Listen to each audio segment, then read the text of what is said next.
So first of all, hello everyone, and welcome to the Women of Cardano event hosted by the team here at the Cardano Foundation. So really delighted to be introducing this event. I'm the Global Communications Director here at the Cardano Foundation. So before we crack on, I just want to say a few words about the theme of this year's International Women's Day, which is innovation and technology for gender equality. So I think it's quite prescient that we're actually doing this event today, and the first one of its kind. So the technology industry, I think at large, has had quite a difficult time, including accepting and retaining women. In numerous studies, it's found that women are drastically underrepresented in STEM roles and really have a tough time carving out a long and fulfilling career in the space. So when I was doing a little bit of research today and I was reading a number of blogs that I'd spotted around International Women's Day, and there was two particular statistics that I spotted on the UN's International Women's Day website. One was that women represent less than 1/3 of tech sector employees globally.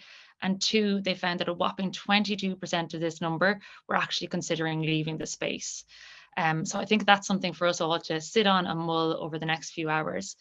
But by bringing more women into the space, I also want to highlight that it doesn't just mean those from high income countries. It means stateless and displaced women. It means those from low to middle income countries as well. And as our partner at Switzerland for New UNHCR highlighted today, that actually means those without their inclusion, a sustainable and equal future is impossible. So we're global, we're decentralized, and diversity includes everyone. So with that said, at the Cardano Foundation, we know the importance of hearing from and promoting a diversity of voices. So only by including them will the blockchain industry reach its full potential. So the Women of Cardano event is our way of highlighting the crucial role that women have played in driving innovation and growth. We want to platform women in this field and demonstrate their contributions.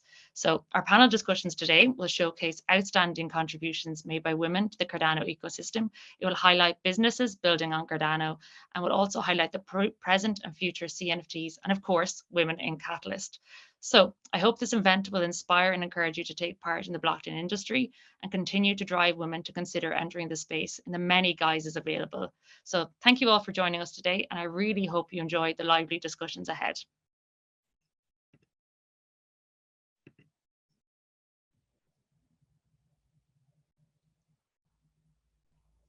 And I think our first panel should be up. Okay, great. Hi, Renee. Thank you. And hey, everyone. My name is Juliana, and I'm Cardano ambassador, and I will be leading the panel Businesses Building on Cardano. I'm also host of Cardano Catalyst Women's Meetings, which we organize now more than a year. And the space was created with the intention to build trusted space within the Cardano ecosystem where women can learn from each other and participate in their full potential where they might otherwise have been remained observers. Here with me, I have 4 amazing women who have had the courage to take a seat and openly speak not only about their projects and their successes, but also about their challenges.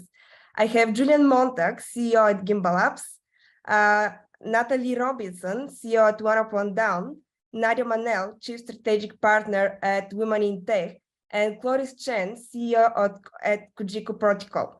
I'm very happy that we will be starting and sharing more about these projects. And my first question towards each of you is what led each of you to Cardano and what made you engaged? And I will start with Natalie. Hi, everyone. It's wonderful to be here. Thanks for having this on this special day. So actually, what led me to Cardano? Juliana led me to Cardano. So Juliana and I actually are co-founders of One Up One Down. We work on the project together. And when we started One Up One Down, we building on blockchain wasn't a core part of our vision.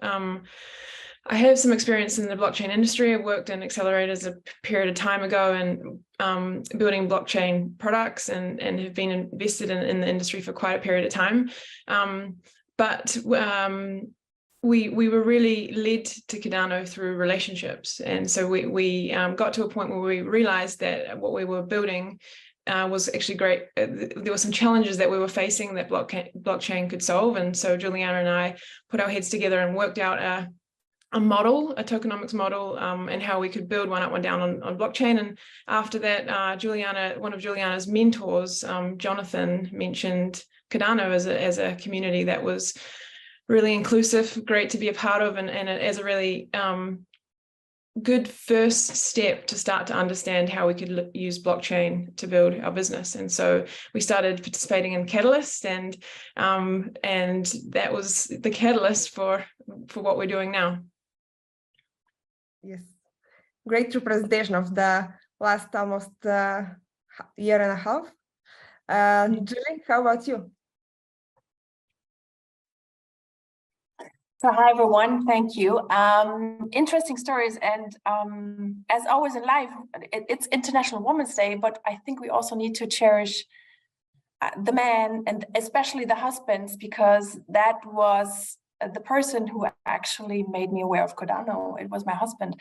And when I digged into deeper into what Cardano is, what it was a really trigger to me is that it stated it is a base layer of current and future financial and social systems. And with that, empowering the people in the future, the architects of the future. So that's something that I think was quite engaging and purposeful. So I'm from a background mainly in business development my whole life. So change is a constant to me, building functions, teams, projects from scratch. But always it has been the most important thing to me is how to engage with human and how to make change happen.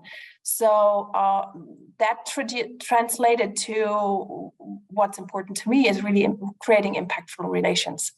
And that's how I got to know about Project Catalyst when they called out the first cohort, calling for 50 participants to jump on a crazy adventure. And that's the moment where I initiated an experience of collaborative innovation, and where I met my co-founders, James and Roberto, and actually by an innocent, meaningful interaction that seemed innocent at the beginning, but actually led to what Gimbal Labs is today.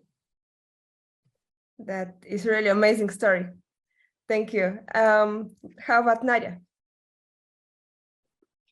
Hi, Juliana. Thank you. It's so good to be on this discussion, and nice to see all the comments coming through.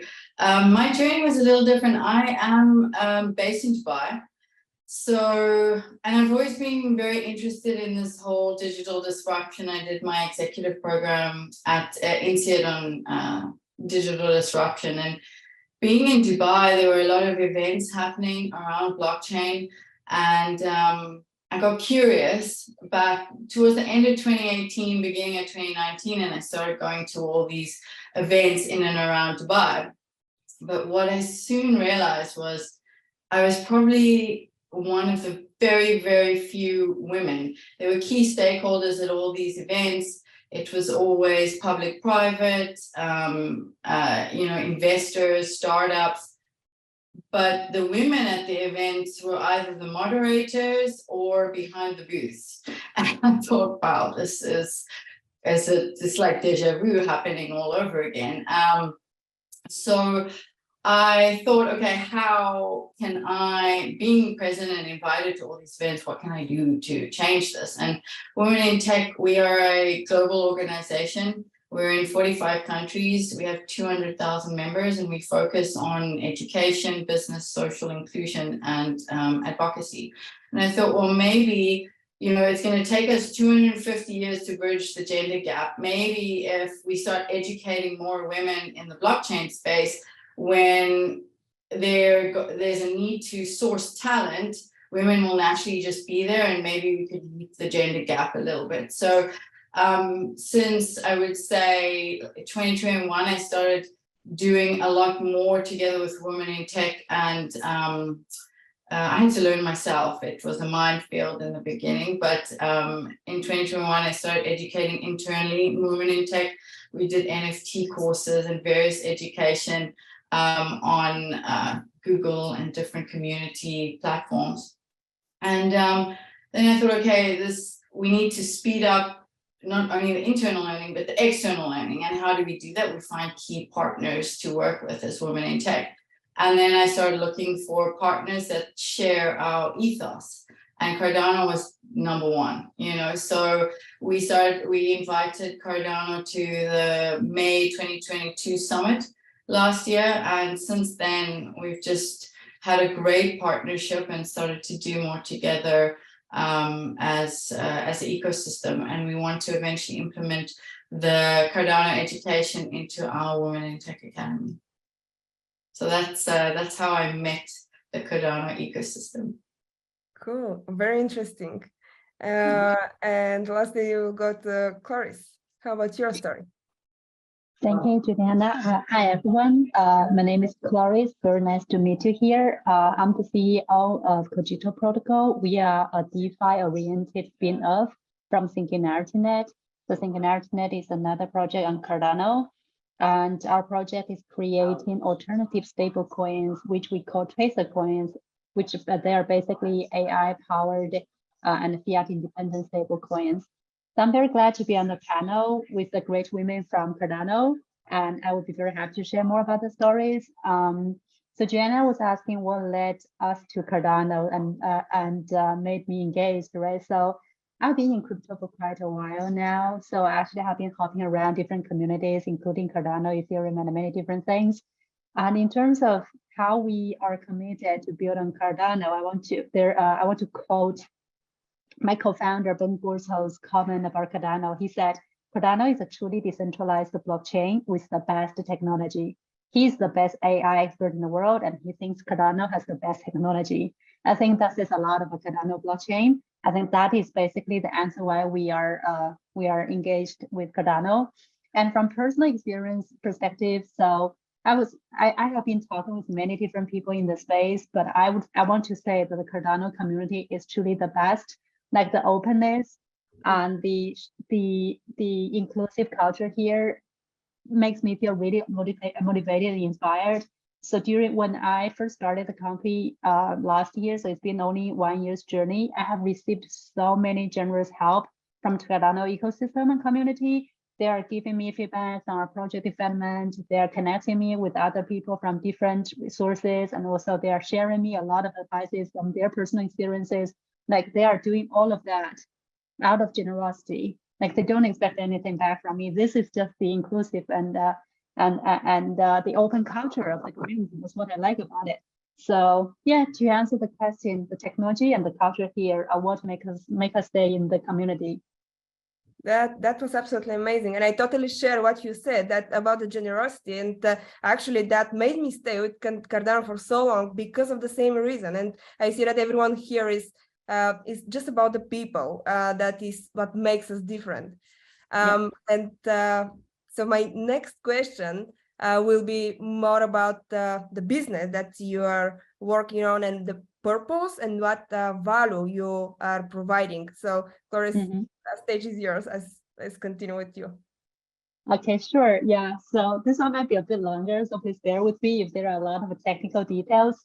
So Cogito Protocol is a project that provides a stablecoin as a service framework to create fiat independent stablecoins, which we call tracer coins. So I think everyone knows that if we look at the history of crypto, so many of the early cryptocurrencies, including Bitcoin, was actually created to provide people to provide people with a reliable store of value payment mechanism, right? So that they don't need to depend on centralized fiat currencies. Unfortunately, I mean, despite that, Bitcoin has presented to be a super good and successful investment, it did not work that well as a payment method because of the volatility, right? So stable coins were created as a somewhat solution to that, but most of them are just pinned to fiat, like the USDC, USDT, and many of others are just pegged to US dollars. The problem is, okay, I mean, so first of all, it did very well. Like nowadays, stable coins are basically the primary payment method in crypto. It accounts for 16% of total market cap and over 70% of total transaction volume, which means it's very successful and of course it's significant, right? The problem with those stable coins, however, is that first of all, it's a regulatory risk, which we are already aware. Like every government, every major government is explicitly targeting at stable coins with the goal of more strict regulations on any stable coins, right, that are akin to the fiat currency. Second is like almost all of the current stable coins are highly centralized, which is like a violation of decentralization nature of blockchain. And then three, almost all of them are US dollar pegged. And we already know, like nowadays, the inflation rate in US dollar is so high. So basically holding stable coins are devaluing every day, right? So that leads to what Cogito is doing. So we are using our stablecoin as a service framework to utilize the AI technology created by SingularityNet to create new financial instruments that are stable, but are not pegged to fiat. So that's why we call it an alternative stablecoin, or we call it a new name for tracer coin. So that's what we are doing. That's our value add here. Yes, that is very easy. Actually, we'll invite the other panelists if they have any questions about while you're talking, just to jump and share and just ask you any questions, because could be interesting to hear other opinions here. If not, actually, we have some questions in the Q&A area, so then we can continue. Okay, so let's see what other projects are here about. Natalie, do you want to share what we are building? Yeah, sure. So One Up, One Down, our mission is really to transform learning through relationships. And the initial problem that we were looking to solve with One Up, One Down was really from our own experience, actually being women in male-dominated industries, not having mentors or role models. And so for me, actually, there's a point in my life that I realized all my role models and the people who were informally mentoring me were men, and I felt that there was a big part of myself that wasn't being developed because I didn't have women around me that were really bringing out that part of my way of leading and way of creating and way of being. And so we wanted to work out how, we realized it's not that there aren't the people there available to mentor. It's just that we're not connecting with them. We're not finding each other. And so we set about to figure out how we could make a way to create really high value connections between women across a really large network.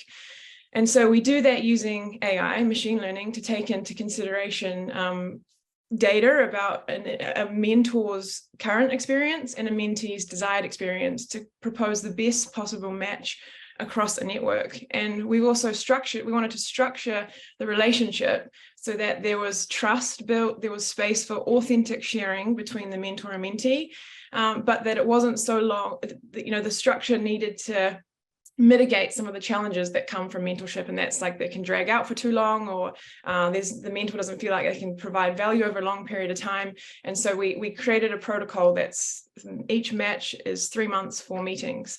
And so we've been scaling that, and we've got women, over 1,000 women from all over the world signed up who we're matching, and we're working with wonderful partners to roll out the infrastructure we've built to women-focused communities.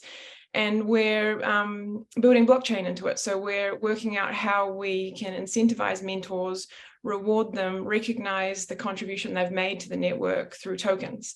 And we've been working with Gimbal Labs to build out the smart contracts within Cardano. So let's over to Gimbal Labs. Yeah, so that's quite diverse. We have quite different projects here from different panelists. So let's hear about Gimbal Labs. Okay, great. So thanks, Natalie, a great connector, and happy, of course, to collaborate. So Gimbal Labs has ensured his business purpose truly in education, really trying to empower others to solve problems, and on the Cardano, using the Cardano platform. So this actually the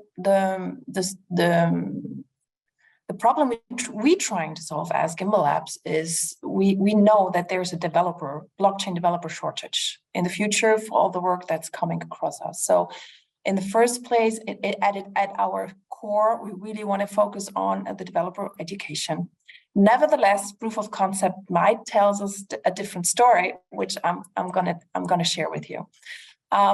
So how do we do it? We provide different learning formats to people to learn by doing, collaborate, build relationships, trust, and foster more collaboration. And the core approach to that is the project-based learning approach, like really having experiences while learning that makes the learning real. And to give you an example, we have a playground format that's a weekly open source format where people come weekly. They can sign up for presentation and they can showcase their idea at different stages of development, get feedback, which is very important to them. And it's a very open and safe space we try to create there. So the flow of information, knowledge, and experiences of the participants is very easy because people know that this is a safe space and they can share. We found out we're not only attracting developers, we have entrepreneurs knocking on the doors just wanting to get a critical eye of highly skilled developers on their projects. We have people from different professions, functional expertise that have had no experience with blockchain at that moment, but come in and have a different sector view, have a different functionality or process view, even physiological views that are being discussed. So that really enriches a holistic conversation and change of experiences and knowledge at the end. And what actually led to it, we didn't program that, but it naturally happened. Being a safe space where creating trust is possible, it's creating also a robust network of people that know they can trust and that they can turn to once they are maybe more advanced in their projects. So it turned out also to be an incubation space for ideas, for loose ideas to come to a conversation that actually turn out after 1.5 years to have formed a collaborative team within the Gimbal Lab space and really trying to set up a startup and actually pursuing a business. So that's one part. Another format we have is the Plutus project-based learning. It's a program for developers learning Plutus by applying it right away. And the beauty of it, they first of all see directly the fruits of what they are learning. And it's so tangible outcome. And again, the connection they're creating and the learning journey they're pursuing in interchanging, discussion, challenging their views is actually what makes it so unique, the learning journey. And each of one of them is co-creating this experience. And that's something we can like be super proud of. And a third part in our work is dedicated to infrastructure work. So the Cardano protocol is distributed and resilient. Is the API infrastructure, is that one really as the Cardano protocol is? And there is a common opinion that, and it's clearly not the case. So Dandelion is dedicating its work to that. It's an open source API layer to provide an entry point for developers to take it, plug it in, an easy way to get started right away with building or testing an idea. So all those pieces together, education, but also the technical part we're providing, is is a bucket of tools and real world use cases that we want to push out there to ignite the public imagination and at the end facilitate adoption. Very well said. And talking about education, Nadia, over to you. Tell us about how you're engaged and the value. Thanks so much, Juliana. So, my journey with Women in Tech into Cardano is quite serendipitous. So, but in this sense, Women in Tech wanted to build their platform on Cardano, right? And we started off thinking to ourselves, okay, but we have our goal of basically enabling 5 million women in tech by 2030. And that's a big goal. And what kind of blockchain can help us facilitate that? And but we couldn't go straight into building on a blockchain. It's not something, you need time, you need resources. And so we thought, okay, with what we have right now, which is since 2018, we built up the community, being in 45 countries and over 200,000 members, and doing our events. The next was the Talent Hub, because we were listening to what our community wanted. And the Talent Hub was we set up a Talent Hub to help companies basically reach the talent pool that we have internally. But that talent pool was screaming at us for mentorship.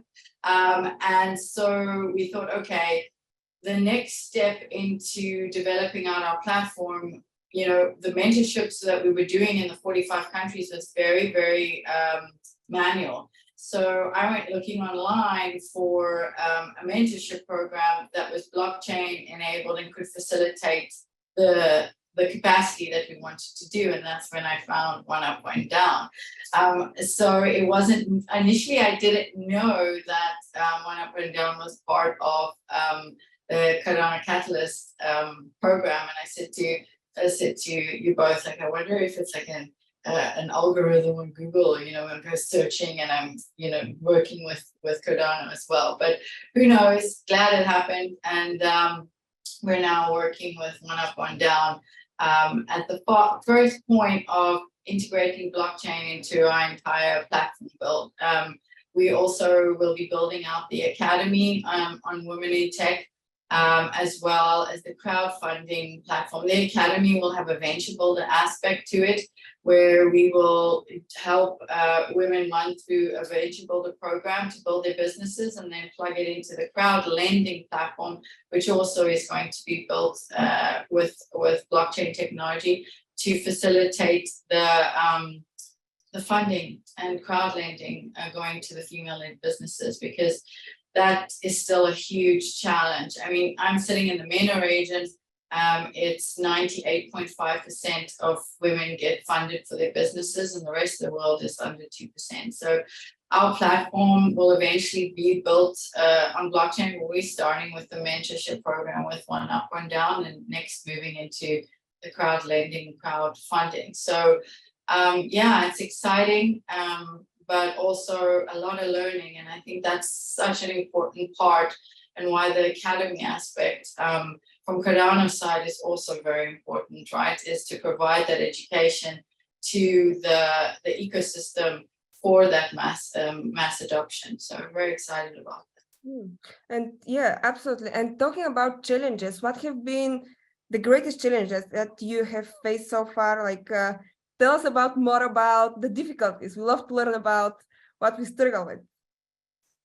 The difficulty is always access to funding to build, but also understand. It took us quite a time to understand the business model that we needed to build on, right? Because when you have a community, when you've built a community and then you start changing certain aspects of your business model, it becomes a little tricky. And it was finding the right business model that fitted us as a social enterprise to be able to continue being sustainable, but also servicing the community at the same time.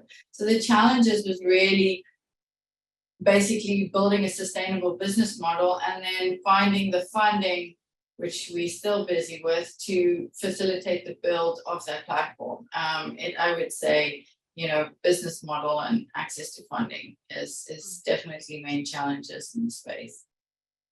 Yes, yeah. How about Cloris? How about you? What have been the greatest challenges that you have faced? Yeah. Right. Thank you, Juliana. So the biggest challenge, right? I mentioned just now that we started last year. Did you guys still remember what happened last year? That was like the craziest year that one has seen in crypto for a while, right? So we started the year. The bad news really started with Luna collapse. Remember, Luna is an algorithmic stablecoin, which is basically what we are doing, and that basically like set fire on our project. And after that, the second biggest problem was FTX scandal, the scam, right? Which basically like makes sabotage the entire industry. And all this bad news, this negative news, worked so much against us because we are heavily hit because of the business nature that we are in, right? So the business sector that we are in. So I cannot think of, I've been in crypto for so long, I cannot think of a worse year for an algorithmic stablecoin project than last year, right? Many people lose faith, many people lose confidence in the entire sector, not just like my project or whatever. But what I have learned is just don't give up, just continue. Just if you believe in what you do, if you think what you're doing is the right thing, just keep doing it. Regardless of how much negativity there is from the market, you just continue on what you're building, right? So, and then it comes to this year, and then everyone starts to realize, okay, actually algorithmic stablecoin, like decentralized stablecoin, is very much needed in crypto. People start to change the mindset, right? People start to put aside, people start to have a clear picture about what actually happened in Luna, in FTX, and they realize, okay, it's not that the stable coins, the problem is their own like scams or like design or whatever. So the industry itself, the business model itself is still legit. And also like after the US regulators start to put so much like scrutiny on BUSD, like how they paused, so Paxos paused the BUSD insurance, right? So I believe everyone is aware of that negative news on the industry. So that brings more awareness from the industry, from the community, from the overall space, saying that, okay, we actually need a decentralized stablecoin. That's how we start to get more awareness, get more attraction. People start to agree more on what we're doing. So basically, I would say the worst time has gone, and that was the biggest challenge that we have faced. And by powering through it, and now we are in a better position. Yeah, and the lesson is just don't give up. You're very positive and very positive mindset, and that's very good. What do you say to yourself? How do you stay calm? It is easy to say it. How do you do it? Well, yeah, that's such a very good point. It's very easy to say it, then do it is always more difficult. So I guess it requires a lot of cheering myself up. Like, yeah, there are days where I was frustrated as well, like, where's the future of this? And then I would just keep looking back at, like, why do I start this, right? Like the overall, the reasons that I started this business has not changed. Like the overall considerations, like, okay, the need of this business of a decentralized stablecoin in crypto has not changed. And yes, the market is not good overall, but it's a temporary thing. So I just tell myself to calm down, wait a little bit until the cloud clears. So it involves a lot of self-cheering up. Yeah, I would say, yeah, that's way to do it. And another thing I think I can share is just to talk with people. Like when I was going through the difficult time, right? I'm with the Singularity Net ecosystem. So we have a lot of great leaders in the space. Like they have been in crypto for many years. They have seen many difficult times. Like they have been ups and downs. And I talk with these role models. I chat with them. I get more motivations from them, more inspirations from them. And then they will share with me like their thoughts on what we are doing, and which gives me more confidence as well.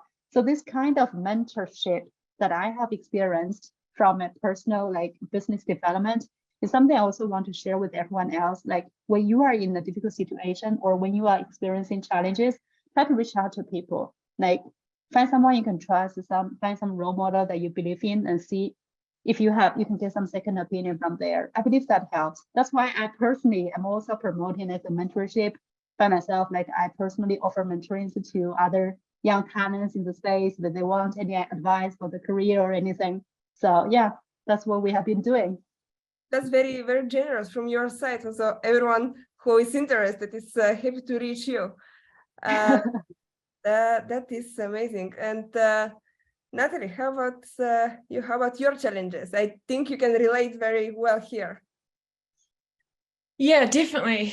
I can definitely relate to both what Nadia and Clarissa have shared. And, you know, for us, the biggest challenge has been getting resource to do what we want to do. I think that's just always a challenge for startups, is there's so much that you want to do, but you're constrained by the resource that you have to do it.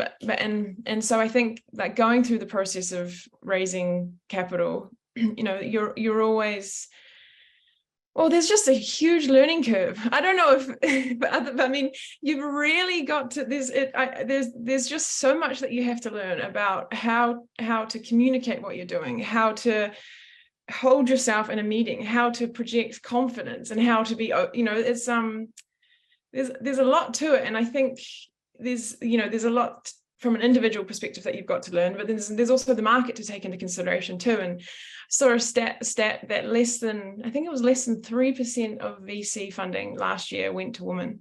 I mean, that's just less than 3%. That's just crazy. And so that's like, you know, I've really realized that, well, for myself, you know, the way we see this through with women that sign up and are seeking mentorship too, there's like the way that women, and this is just a general, you know, obviously this is generalization, but that we communicate, seek confidence, how we want to express what we create is, there's different elements to it. And the way that you know, the mechanisms for raising money and the expectations for raising money and the structures for raising money are I think really like male dominated, and so I've really felt like trying to find the balance for how we raise money in a way that's like, you know, it's transactional, but also very relationship based. And so we've been fluctuating through that. We became very transactional and followed all the pitch deck and structures and made it really about, like, you know, you follow the process to raise money. And then we sort of, that wasn't working for us. It wasn't who we are. We're really relationship focused people. So then we moved to being more about relationships. And that's been really the great unlock for us, is realizing, hey, it really is about building relationships. And that's what we focus on at One Up, One Down, is building authentic relationships. And so don't get too caught up. We're trying to not get too caught up in what you should do, and really just focus on the human element of what you're doing, the connection, the touch points that you need to really build trust with the people that you want to raise money from. And so yeah, that's been the big challenge. And then the big learning is what, you know, business, there's a lot of transactional stuff about it, of course. And, you know, you have to show that your business is going to be valuable and you're going to produce value for investors. But don't forget that it's really about humans, and it's about people and connection and building trusted relationships. And when you get too caught up in the transaction, you can lose that authenticity that makes those relationships so powerful. So that's been the learning. And the mentorship, I mean, I feel so lucky that we're going through this process, building a company that's about mentorship, because we're just surrounded by so many amazing people and have really learned how to build authentic relationships through the process of building a product around mentorship. Thank you. Julie, how about you? We actually are running a little bit of time. So Julie, towards you. How about your great challenges? I tried to be quick, but I can so much relate to Natalie, what you just said. And I think we should maybe talk more about it, or maybe open up a collaboration space with us and the VCs to really change their minds. Because that's actually, again, my challenge here. What I wanted to expose is the bootstrapping. Because due to the nature of how we were born, education, open source, well, how do you make money out of it? It's not so easy, especially, and linking back, Nadia, what you said, like if you build up a community and you build it up with values, and that's very natural and not something imposed that you need to do, that you really have the connection and the value and the people perceive that value, you just can't change everything to revenue driven and margin driven. You can't. You need to embrace it differently just because of the nature of what you want to build. And that's like so critical to us as well. Like, so we're bootstrapping, and the challenge is, okay, yes, the solution to it is Catalyst funding to some extent, but at some point we couldn't raise it. So but instead, so the positive side of that coin actually is that we're really focusing sharply on the value proposition. Like professionalizing the educational formats for us was foremost the most important thing to do. We don't look at marketing. We don't really push messages massively out. We just grow little by little. The Discord has now almost 1,500 signups, and we have a quite engaged community in there. And it might be super niche, but we're looking at this like little by little. The other part is we really focus on also the core competencies, because to scale in the space of education / open source under the umbrella of Cardano, we need more developers, and we also need more blockchain educators, like blockchain developer that also have the capability to bring it across, even talking tech to non-tech people. And that's not an easy thing. So that's also like a positive thing, that what we're doing is it happens that we're surrounded by people who are just so engaged with what we do and really want to be on the road once we kick it off. Like we kicked it off, but kicked it off with resources, and to get that, find the right model. And again, I thought it very interesting, Nadia, when you say, like, how do you actually put that in a business model? And we stressed this question for now almost 1.5 years.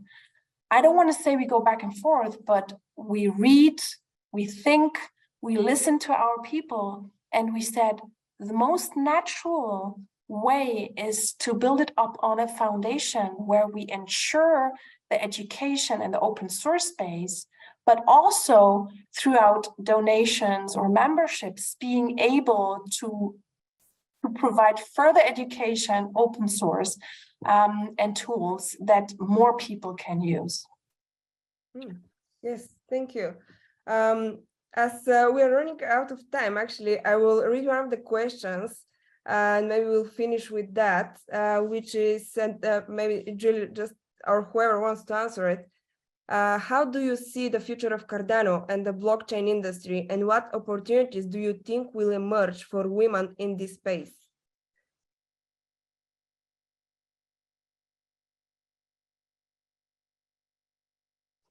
Sorry, Juliana, who was that directed at? Was it Julie, or should I just? That is a question from the audience. So whoever wants whoever has an opinion, we have like 4 or 5 minutes to answer it.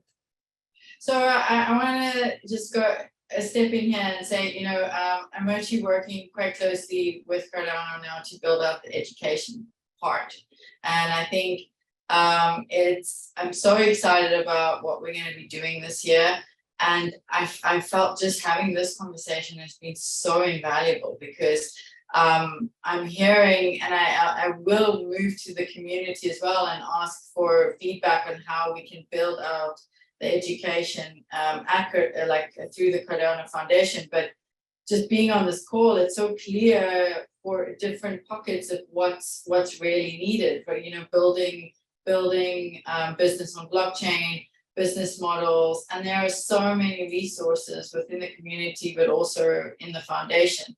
And I think for me, what's next is really to make sure that the education that comes from the Cardano Foundation is quality education that keeps up to date and is really core to feeding what the community so badly needs and wants, as well as the businesses that are built on in the Catalyst program, but as well just feeding into universities and other level. I think one of the participants, one of the audience said education is key, and think that just keeps resonating even on this fall. So I'm very excited to be part of that this year, and look forward to collaborating with everybody on it. Thank you. And I really want to finish this amazing conversation with a key message for each of you. And if you can share like one thing, one thing that our audience can remember or just want to hear about from you, what would be that? Nadia, go ahead. You're on my screen. I'm on the screen. I would say network.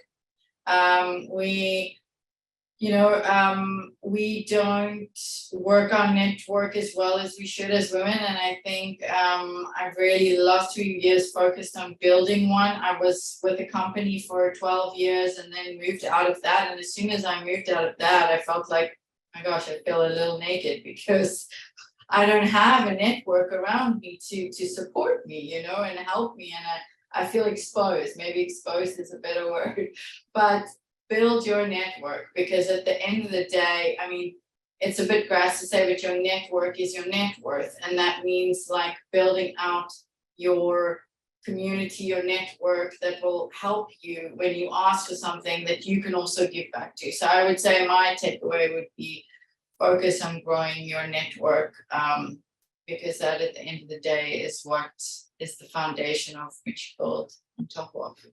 Network. Cool. Thank you. Clarice?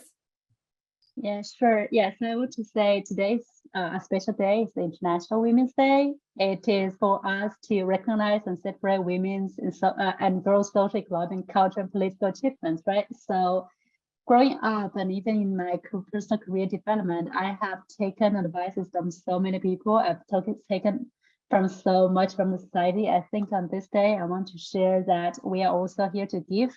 And I'm with this great organization, Singularity, which has the most inclusive culture. So we are committed to continue this culture. And as a company, Cogito has been very active in educational sharings with the female community in Asian and African market. And I believe this also aligns with the Cardano's vision of promoting, equality in emerging markets. So we want to take this chance and commit to the community that we will continue doing this in the upcoming years. And that is my key message on this special day. Yeah. Thank you. Natalie? My key message is to really seek trusted relationships. So to get to the point where you feel that you don't feel isolated. You always feel that there's someone that you can pick up the phone to and have an authentic, true conversation about what's going on. And that is attainable. You can find if you don't feel like you have that, then you can find it. And One Up, One Down is a way to do that for women in business and tech. We focus on creating those relationships and also teaching people how to enter into those really trusted relationships so that you can let the image of who you feel that you're supposed to be drop and just connect authentically. And it's such a simple practice that is so ingrained in our human psyche. We just feel like a lot of the world has forgotten how to connect authentically. And so that's my key message, is to surround yourself with people that you truly trust and can have honest conversations with. Thank you. And Julie? So and to me, I think we are all living in the real world. Like, I want to title it like that. And I would say, like, challenge the way on how you engage in collaboration in the real world and in the blockchain world, because this will change. And if you take on the mindset, what we're trying to experience here in this space, and take it to the real world and just watch the impact that it might have. Not trying to force something, but just experience this, because this will come down to all of us. Like, everyone needs to change the way how we collaborate. And you can do something about that today. And with that, I think trusted relationships and networks, like really impactful networks, will be just a result of what you've challenged initially. Thank you. And thank you everyone for staying with us. And thank you for the audience. Stay tuned for our next panel, which is starting in 8 minutes now. Thank you again. It's a pleasure to be here with you. Thank you. Thank you, Juliana. Thanks, Bye. everyone. Bye. Thanks, Juliana. Bye, everyone. I think we're good to start. Good morning, good afternoon, respectful to your time zone. It's 11 a.m. where I am at, and I believe I have a few ladies who are starting their morning early on the next day. We're already talking to the future, so it's really exciting. Welcome to Let's Talk Cardano. This panel is all about CNFTs. My name is Alexandra, or on social media, you can catch me as Ali Illustrated, or under the highlighted name as Cardano Women. That is a project that I lead. And if anything else, you can find me at dropspot.io, which on Twitter is dropspot_IO. And I would love to, share the platform with these other amazing ladies, because I can talk about myself all day, but I want to celebrate women who are standing next to me, essentially, in theory, as it is International Women's Day, and I'm very, very proud of the ladies that we have on for today. If you could, I guess we'll start off from what I can see on my screen. We have Laura first, Laura Richardson, and then we have the Crypto Fairies, and then we have Tiffany from Genius X, and then we have a new lady welcoming to Cardano. It's Kika. And so without further ado, ladies, feel free to unmic yourself and say hello to the Cardano Foundation family that we have here today, and more. Hello, Hi, good morning. everyone. Hi, it's nice to be here. Hello. Hello. Happy Wednesday, happy International Women's Day. If I may, I know we've got your names and details on display there, but if you could please introduce your name, what your handle is, and what you do or are a part of in regards to Cardano or outside of that, because I do believe we have, in our hands in everything. So I think it'd be exciting to hear a little bit about that. Who would you like to? I guess, Laura, if you'd like to go first, you're welcome to go first. Hello, ladies. It's so nice to see you. Sending love from Australia. My name is Laura Richardson, and my social media handle on Twitter is It's Me Queenie. I'm from dropspot.io. Did you want me to, did you want me to go into how much? Yeah, what's your role at Dropspot by chance? Yeah. So I am a director of curation, community, and communications in all forms. And I have been with Dropspot since we started, or since we soft launched back in November, but I've known the original founders for many, many years. And I have although only new to the world of Web3, 6 months, I'm on a steep learning curve and absolutely loving it. I have a wealth of knowledge and experience background in the creative industries as a whole. I've worked in design, advertising, film, production, photography, basically can produce any media. And I have also worked within the traditional art sector. I've directed art fairs, physical art fairs for Saatchi Art, which is an online, the largest art house in the world online. And I have also worked in Web2 in terms of with a friend, launched a professional network for creatives of all disciplines and creative businesses back when I was in London, and was leading the charge there again as 2IC with marketing, curation, community growth. So although I am new to Web3, I have a lot of equity to pull from and varying perspective, and I'm absolutely loving getting to know the community. I'm finding everyone to be so genuine, authentic, heartfelt, progressive. I'm very inspired by this world. So yeah, I'm really looking forward to growing as I grow, as I grow with Dropspot and the community grows. Beautiful, beautiful, beautiful. And next up we have Tiffany. Hi. What are you doing, Cardano? Yeah, I work at GeniusX as a program manager and investor relations manager.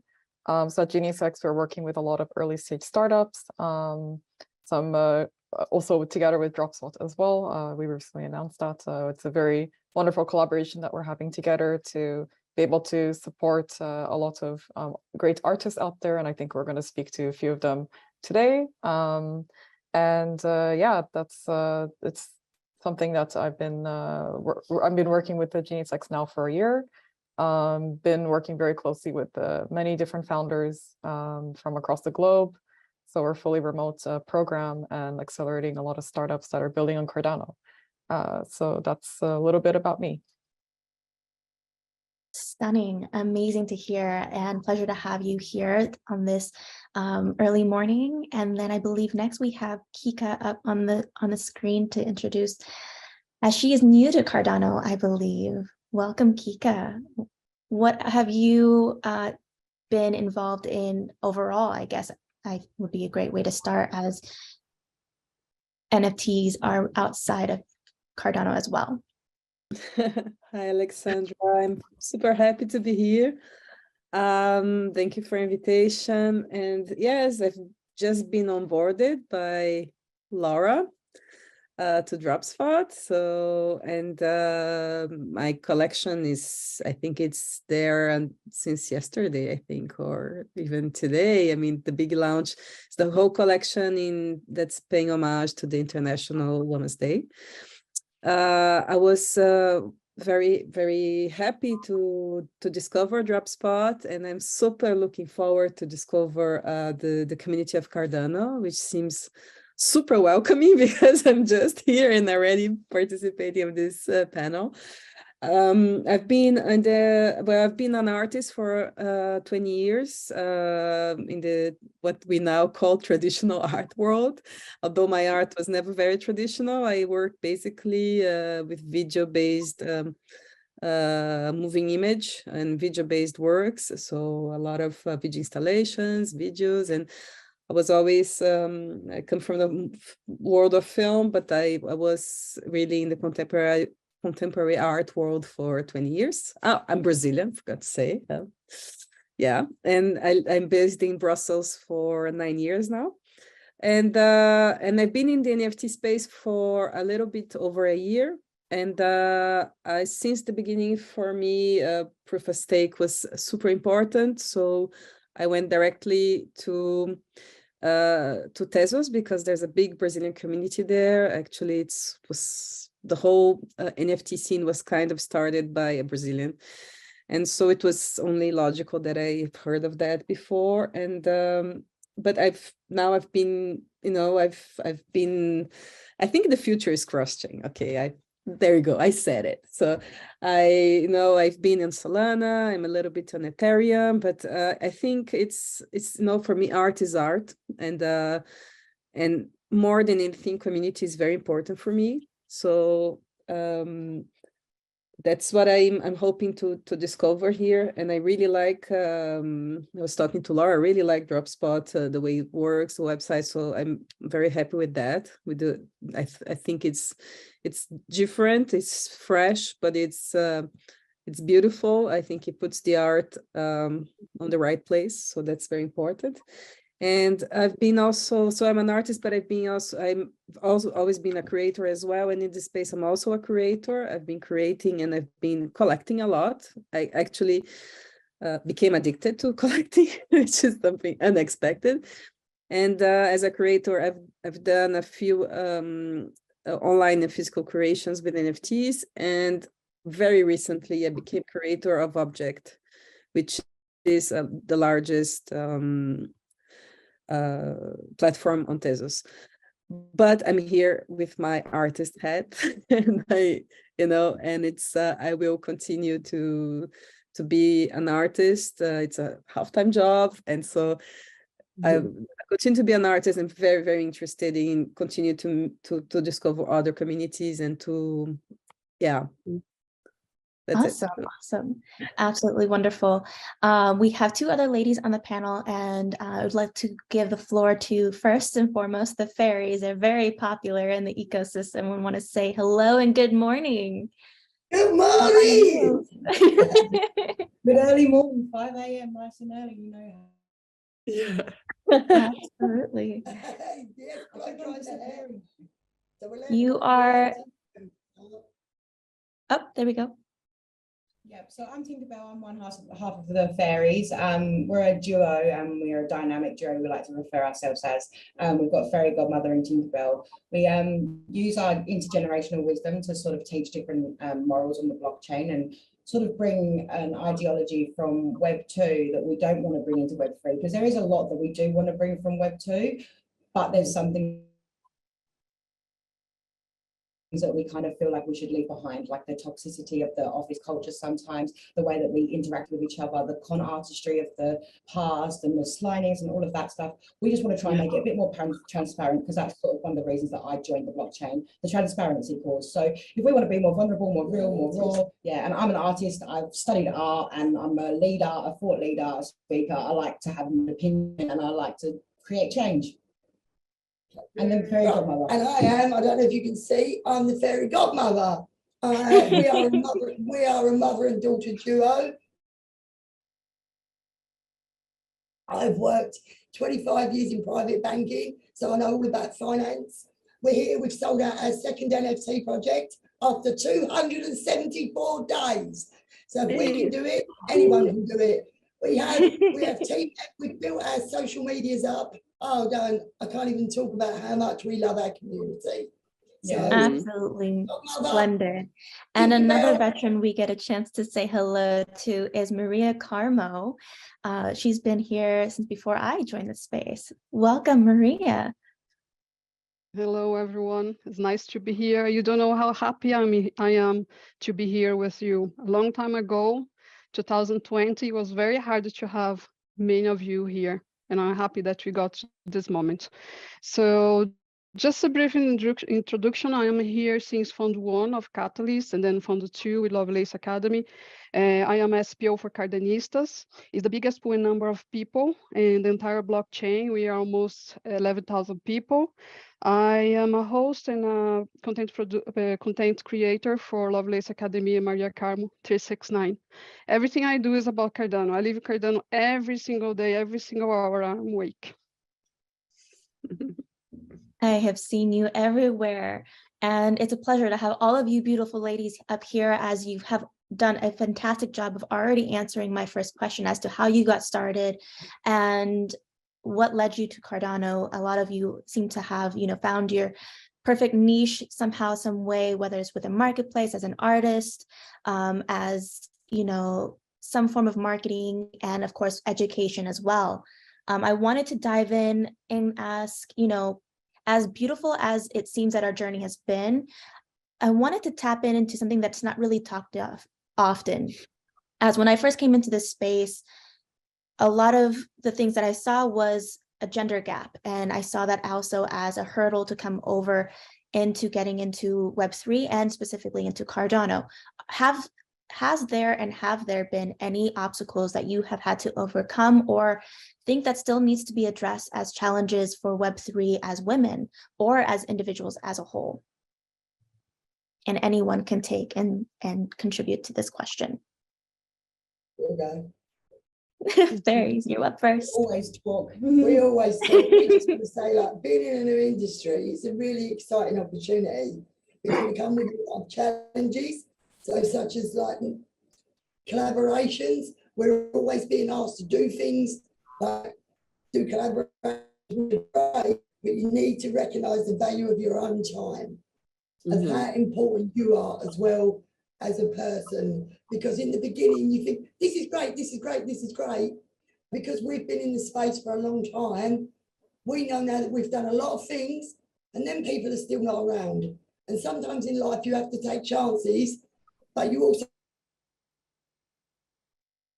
have to think to yourself, what's in it for me? A little bit of the way, like being nice, but we've spent a lot of time. So with the challenges, you always have to look because you're working with the world. You're not just working with your neighbour.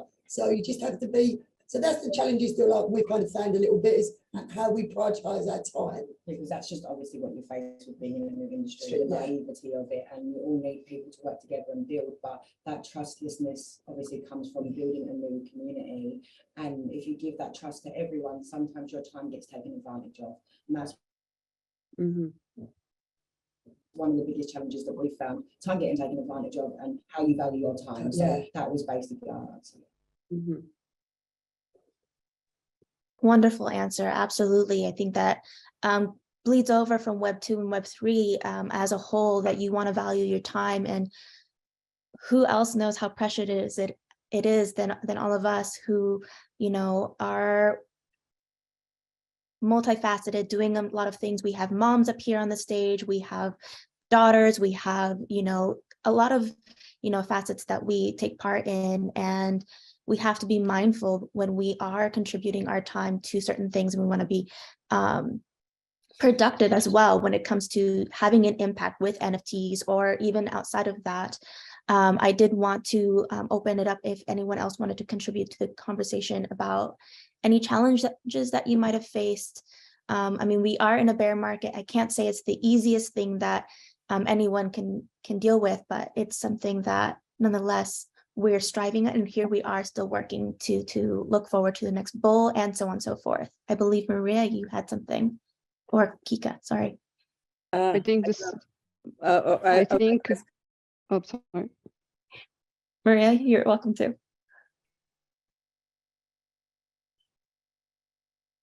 Maria, you start. I think one challenge that we have to overcome is can you hear me? Yes. Hello? Okay. So one of the challenge that I see over and over and over again, every single room I go into, it's the most of us think we need to be invited to be here. And we don't. It's open source, it's open to anyone. And I think there is a place to everyone. The most of people in the community think I'm a coder. Somehow, I don't know, because I don't look like a coder. I mean, like very nerd, this type of stuff. But they think I'm a coder, but I'm not. I am a secondary teacher from a public school in Brazil. And I think here was the opportunity to change lives, to grow.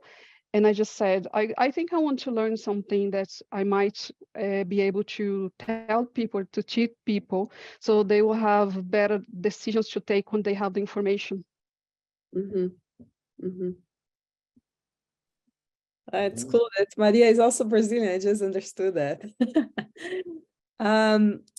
Yeah, I just again, I'm pretty new in this community, but what I've been feeling in the whole of the NFT communities across chains is it's a massive presence of male artists, but much more than that, of male collectors, and that ends up reflecting on the sales. And I'm not very sure how. I'm not very sure if it's a taste issue, or if it's true that in this space we are much more somehow anonymous, and somehow you can't even hide behind the you know, the avatar, or the you can use a name that it doesn't need to be linked to your gender, and sometimes you don't even know if it's a woman or if it's queer or if it's a man. But still, there's something that makes that, even though there's less women artists in the space, it's not such a huge gap, but the sales gap is huge. At least I can say on Tezos, from the 50 best-selling artists, 1 is a woman. So 50 to 1, it's not acceptable. And so what can we do to change? First of all, analyze the situation. Why does that happen? And it must be a number of factors. But what do I feel is that a lot happens on Discord, on Spaces, on DM groups. And especially on Spaces, when I enter certain spaces, I feel it's very crypto bro type of conversation, that it does alienate women. and especially alienates women who doesn't speak English very well. Which I don't even, I mean, I speak super well English, but I don't have the way of speaking, you know, of, for example, US white American man. It's a different it's a different type of dynamics, and on certain spaces that has a lot of, with collectors with a lot of money, with you know, bigger pockets that could do the big sales, they tend to be like that. And so that's when you feel a bit yeah, that's a problem, because those are the collectors. And so maybe that's why they end up, maybe naturally, maybe it's not consciously, but they end up collecting their friends, their bros, the people that they know they're closer to in DMs and in Discord and in spaces. I'd like to chime in if I may, because I got very excited actually when Maria talked about, you said that you were a secondary school teacher. First of all, Kika, I thought that was really interesting and insightful, what you just said. You know, talking about in the Discord, and of course I don't really have that experience yet, but for me, zooming out, you know, especially when I worked in the creative industries, Web 2, advertising, design, you know, like the crypto fairies, Tink. I think what's happening, you know, in the ad land, you know, only 1% of women are actually getting to executive creative director level or creative director level globally, you know, and that's like, boom, like, why is that, you know? So to bring me back to my point about schools, you know, these girls, these little girls, you know, we need to start this early. I see this with my daughter, she's 6. I've only been doing, you know, with DropSwap, launching 6 months, and already she, you know, she's an artist, I was an artist, and she's already creating all these images that she wants to create NFTs. She's inspired, she's 6. You know, I think we need to start really early to help these children understand and know that they can be anything they want. You know, traditionally it was like a doctor would be a man and a nurse would be a woman. You know, slowly it's changing, but more work needs to go into that really malleable, you know, young generation. And you know, we are doing an amazing thing. The few of us, you know, it's 5 to 15%, and so I believe, that are art sales that come from women. You know, that was such a really big shock to me. It saddened me. It motivated me to work with Ali through DropSpot to create our International Women's Day campaign. Yeah, we can be these role models, and we're courageous, and, you know, come with such great intentions. And I'm really proud to be a part of that, because actually, you know, for me, my life purpose is using my skills and my gifts to serve others. So I'm already seeing this knock-on effect with my 6-year-old, and it's bloody exciting. So I think, yes, we can take steps now within our community, and we are, but it's the younger generations, because they need more role models, you know. And going back to art being, you know, the traders or collectors are male, and they buy from males. You know, you see in VC firms, you know, they only back firms, you know, startups traditionally are led by men, you know, and they will only invest perhaps if another man has, you know, because it's kind of subconsciously, consciously been in the brain that men are more successful, they're more reliable, they, you know, all these softer skills have just been completely shoved to the wayside, you know, for a very long time. We've lost that connection, the creativity, the flow, the intuition,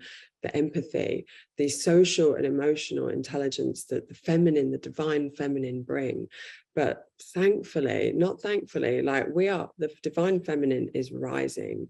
It's our time, but we do it with grace, and we do it with humility, and we take everybody on the journey. And that's really beautiful, I think. Absolutely incredible. Fine points added in here. Quickly say something? Yeah. We just wanted to chime in with the youth thing, like fully agree, because we've just registered a charity in Australia. So one of our ultimate missions is to be working with anxiety and youth. So obviously that's where we come from. The malleable word we use a lot as well. I call it like the sponge part of the brain, which is like, it's very like easy and susceptible. And if you get in the wrong way, that's whatever gets put in your brain at that part of life is going to stay there for a long time, and you're going to create different like decisions off of that. So we're trying to create a charity to try and bridge the gap between technology and youth and how they interact with it, like with the bullying and the trolls and the not so nice atmospheres sometimes in some certain web spaces. That's what we're trying to bring as well. So I fully understand and get it with you. And I understand, because it does start at a very young age. I've got 3 children. Molly's my oldest, she's 30. And as a business, I've got a 16-year-old son. So I understand the male. We have to learn these words. We have to learn GG, buzzing. You know what it is, blockchain. We're going to make it. 95% of our buyers were male. So that's the kind of like the variation of having a business and being an artist at the same time. So you have to be able to create your art as a creative, like I create my art, and then see what your target audience is as well. And at the moment, if like sometimes I say to fairy godmother, not good is not bad, it's a fact. At the moment, we have a high amount of men in our industry. So as a businesswoman, how do I combat that? But then as a creative, how do I target an audience and be creative in myself too? So that's something that being your own boss and being an artist at the same time is a challenge that you face anyway. And we have to teach men to be kind. It's gangster. They don't understand, like every man who's online, their woman thinks that they're having an affair. They're not, they're just playing a game. They're just doing something. So that's what the fairy godmother comes in for, to tell them and put people in place. We're just trying to bless the blockchain, because at the age of 6, Queenie, girls can be mean to each other. They really can. Great points and great challenges that we've seen here. I see that Tiffany wanted to chime into the conversation as well. Yeah, I was gonna just say I really not an artist. Oh yeah, excited here. I was gonna say I really liked both what everyone has been saying, and also Laura, what you touched upon about how I think women tend to go about things. Also, like in sharing their success, it's more through like humbleness and through grace, and maybe that's also where sometimes there's a bit of a fault in that. We don't celebrate enough our successes, and especially women who are more like top up, like management positions, or who are, leading companies, or who are founders. They're not as highlighted, or, not as showcased in front of the world. And that's where it all stems from, is like from a young age, being able to see role models who are producing and who are building great companies and who are actually adding value to certain industry. And of course, this also includes blockchain as well. So I think we're getting there. It's also about, we're just like slowly being able to like just tip the ice on who all the women that are actually building in this space, and bringing a voice as well, to also give them the confidence to be able to showcase what they're doing and present their, whether through NFT collections or building businesses or being a developer. I think we're getting there, but we just need to be able to continue to communicate our stories and hopefully inspire the next generations. Yeah. I love this. And I love actually hearing from all of you guys. We have a good portion, probably outnumbered here, mostly artists and creators in their own right, but you have each individually added in, the opportunities are available in NFTs that reach beyond just being an artist. And I was curious to see if I could hear from each of you, what would you say are some opportunities that people don't know is available for them in NFTs alone? When I was first coming into NFTs, I thought it was just artists, but sitting here today, we've got marketers, we've got, educators and things, and there's still much more room to be involved in NFTs that a lot of people tend to overlook. And I think it's important to highlight some of these opportunities to show that there's still room for women to come into the space, and not even just women, but just overall, if you have, looking at the Web 2 resume from each of you, the skills that you've brought over to Web 3, what has led you to finding these positions, if that makes sense. Could I start? Yeah, go for it, Maria. So what I brought from Web 2 was like networking, be good at people, listen to people, get feedback, get back the loops of feedback and building stuff inside of what people give to me as feedback, building products and opportunities. This is the main thing. And then I got a little bit of didactics from my degree, because as a teacher, you learn how to make things very complex, easy to understand. And I think this was the wow thing that we got in Cardanistas. We get very complex things on Cardano. Every Sunday we have a live, 4 o'clock, and we get very hard, complex things to understand, and we break down in small pieces. So I think this is what we brought, but I think everybody has a piece to contribute. Even if you're not an artist or you're not a collector, I am a bit of a collector. I start back then when NFTs was sold by mail, like Professor Cardano, I don't know if you heard, and many others, and then it grows so much. I am the time in Cardano NFTs where it lasts weeks. Today you can have a drop and it's lasts 5 minutes. I don't know if you are all aware about it. Mm-hmm. Absolutely, it's crazy how fast this space moves. And even then, there's a lot of things that go into making a drop successful and be what it is. I've seen, one of our quote unquote blue chip projects I saw earlier today made a post about the women who are involved in the team. Outside of just being the artist, you have the marketer, you have the community manager, you have community associate that makes sure that, the vibes are right, event planners and things, because outside of what we're looking at on the computer right now, there's still the world that goes on outside of what's on the computer screen. We have camaraderie and time to hang out with each other and celebrate these things at, a block party or anything outside of that. And so if anyone else wanted to chime in, I know that Tiffany, you're not exactly, an artist, but you have some great contributions from Genius X, what you've seen people get involved in and out of NFTs. Yeah, maybe I first touch a bit about from my professional background, like previously. So I used to be an architect and then work in the automotive industry for marketing communications, producing computer-generated images using 3D models.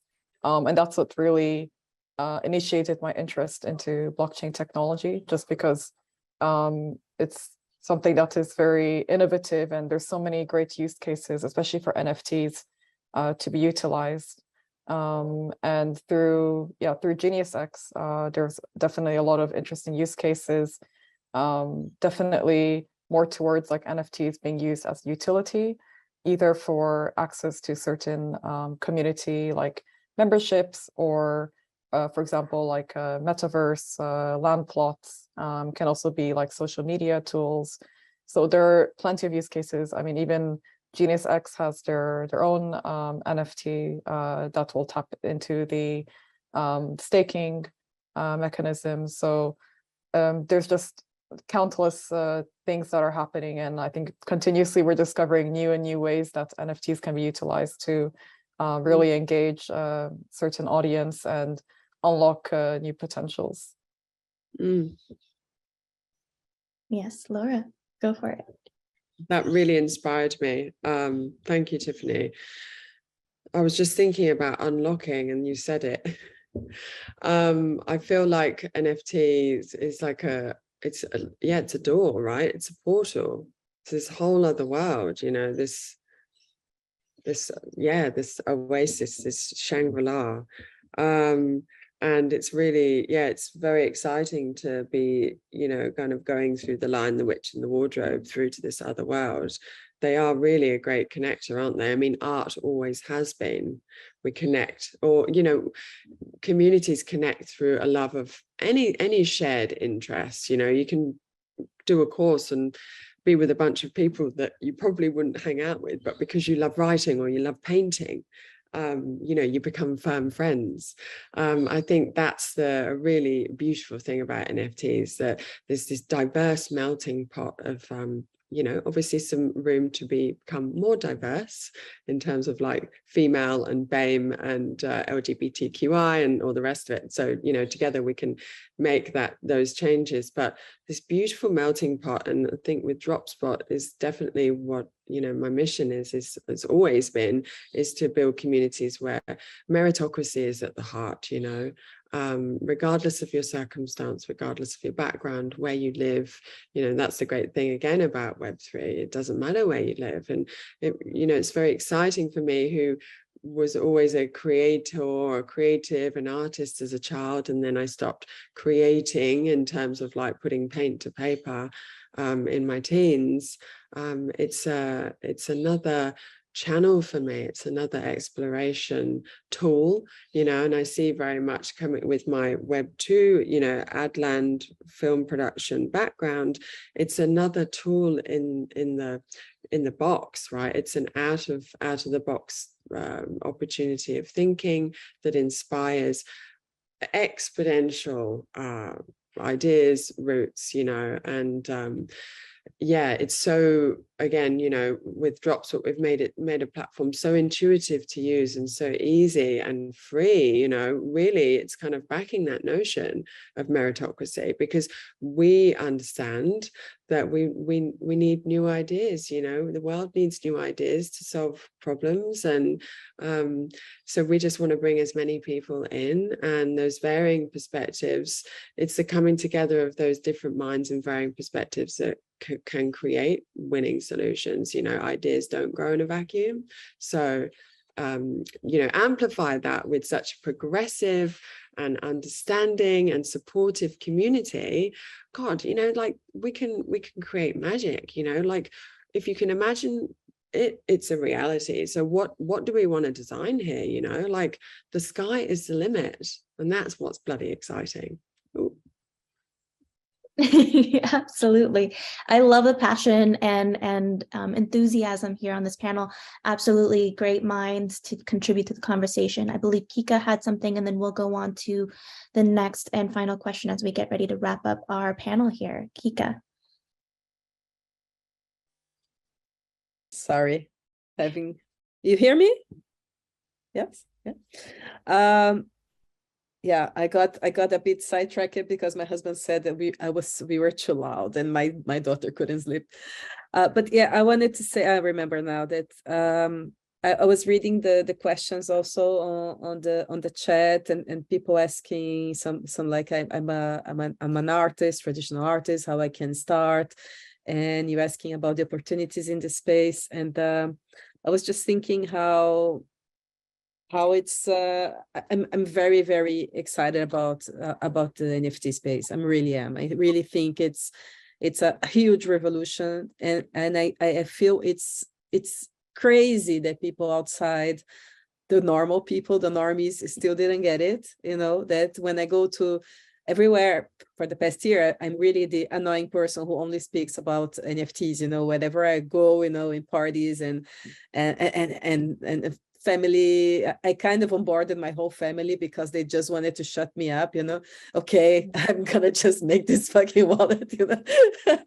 But I think it's how to make it more mainstream, that people understand that this is, yes, of course, I'm passionate about art and about the use of NFT on art, but I really believe that in a few years, everything should be, every transaction should go through, you know, blockchain and NFTs, because it's so much easier.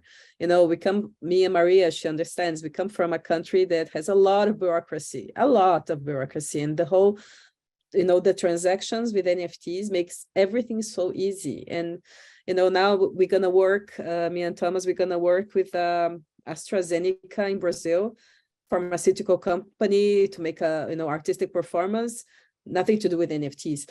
But, you know, we've been doing these performances in other countries, and always is a pain in the ass to send the money. And now I close my company in Brazil, they have to send the money in Belgium, and I know it's going to be a whole month to figure out how to do it. So in the meeting, I was like, well, we can accept crypto. And they all look at me like I was a complete alien, like, what the fuck are you talking about?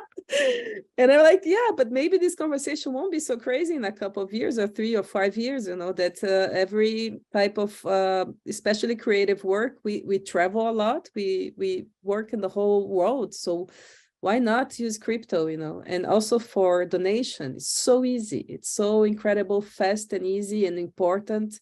You know, when every time there's a tragedy in the world, the community gets together, organize some type of community wallet or donation wallet, and immediately, like in a matter of hours, we can start donating. So that's incredibly, that's incredible power. And I'm just, you know, thinking how can we communicate better with the outside world, you know, because, you know, I think everybody should benefit from this. Anybody now can be a collector. You know, I don't have money, and I have over 2,500 NFTs, I think, in my collection. So why? It's not because I'm rich. It's because it's possible. It's much more affordable, and you are connecting directly with the artist. So it's a really great feeling to collect. And it's different from collecting on the traditional art world. There's another even social function, you know, collecting on an NFT.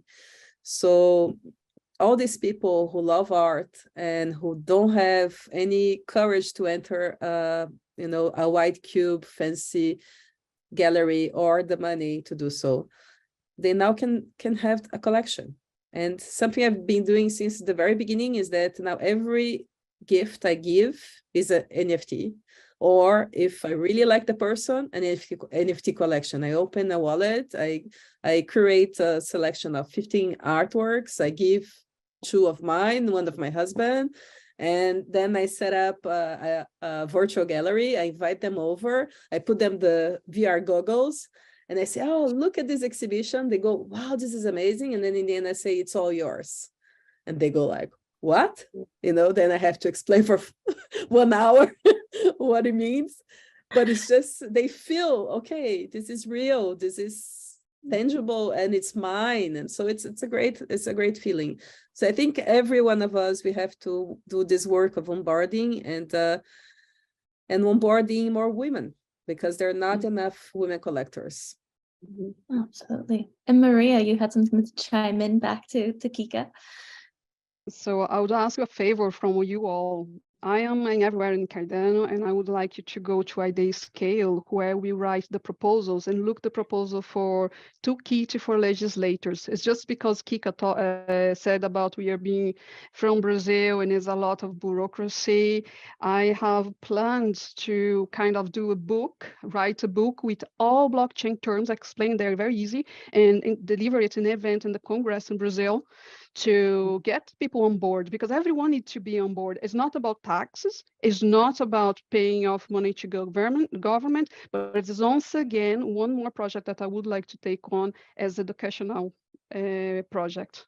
So if you could go there and maybe make a comment, and we can make it better all together. Absolutely incredible. And here we are, we're hearing about writers, we're hearing about artists, we're hearing about accountants, we're hearing about all kinds of opportunities that just stems from NFTs alone. The world is your oyster. And I think Maria said it best: when you walk into a room, it's not because you're invited, you own the right to be there because you are you. You will have so much to offer, whether you know it or not. And I think, you know, we were talking about mental health here. A lot of us have, you know, come forth with saying that we have imposter syndrome. And I've recently learned that it's not a syndrome. It's not something that I'm stuck with, and it's not an ailment. It is just simply an experience that I have for the moment, and then I have to brush it off and get back to realizing that I'm here for a purpose, for a reason. And what I'm doing is valuable to helping not only myself, my friends, my family, but it's helping other people that I don't even know exist. Whether they know it or not, or even, you know, when I'm not around, they're still going to have an impact from these NFTs, from, you know, what we're building here on the blockchain. And so, you know, there's so much technology that's at our fingertips with potential. We've got AI doing, you know, the writing for us. We've got AI doing the art for us. We've got AI doing so many things that is helping a lot of the stuff, but it's also something to not take advantage. It's just simply a tool for us to use. And I do believe that we're reaching towards the end of our questionnaires here up on stage, but we have plenty of the audience members who have questions to chip in for our Q&A section that will go individually to each and every one of you. But I wanted to just end on, what are you excited about now and what's coming up next for each and every one of you as we wrap up this segment? Survive the bear market. Survive the bear market, for sure. Fairies, you're on mute. I don't know, I keep on disappearing. It's like magic act, you know, where you gone? Yeah. No, we're really excited about our new collection on Dropspot. We've got the Mali collection on Dropspot, the mid-30 pieces, but we also had some big news that we announced yesterday as well, and we're becoming a registered charity in Australia, so we're really excited to have that So happen. we've done constitutions, policies. Lots of legal counsel. And lots of legal work. Yes, it took a bloody long time. But we're very excited to come and help. Because we have to change the world. Anxiety is too much. And I'm not an artist and I'm not a developer, but I know how to raise a good human. So I agree with what Kiki was saying about how, like, we obviously were trying to work with like industry experts in Australia. We have quite a few connections here with Blockchain Australia and accepting NFTs as donations and accepting crypto as donations. We have to write policies for that, because even though we are in a decentralized world, there is still bureaucracy involved in it, and we still have to write a policy on accepting NFTs as donations and stuff like that. So we're trying to utilize the blockchain in our next venture as well. And we're talking to large mining companies, but shh.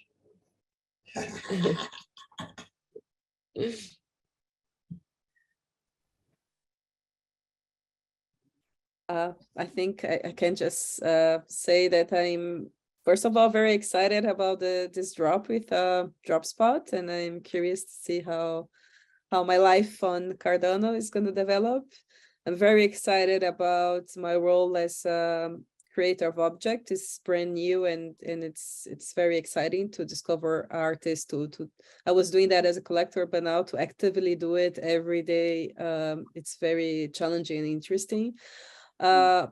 Every time, all the time, there's new invitations coming up to do physical exhibitions everywhere. So yesterday I got one to do one in New York and London. So it's that's something that's very important, I think, for traditional artists to understand, is that the speed here it's another world. It's like, you know. So it's in this 1 year here, I got 2 gallery representations in physical galleries, one in Paris and another one in Milan.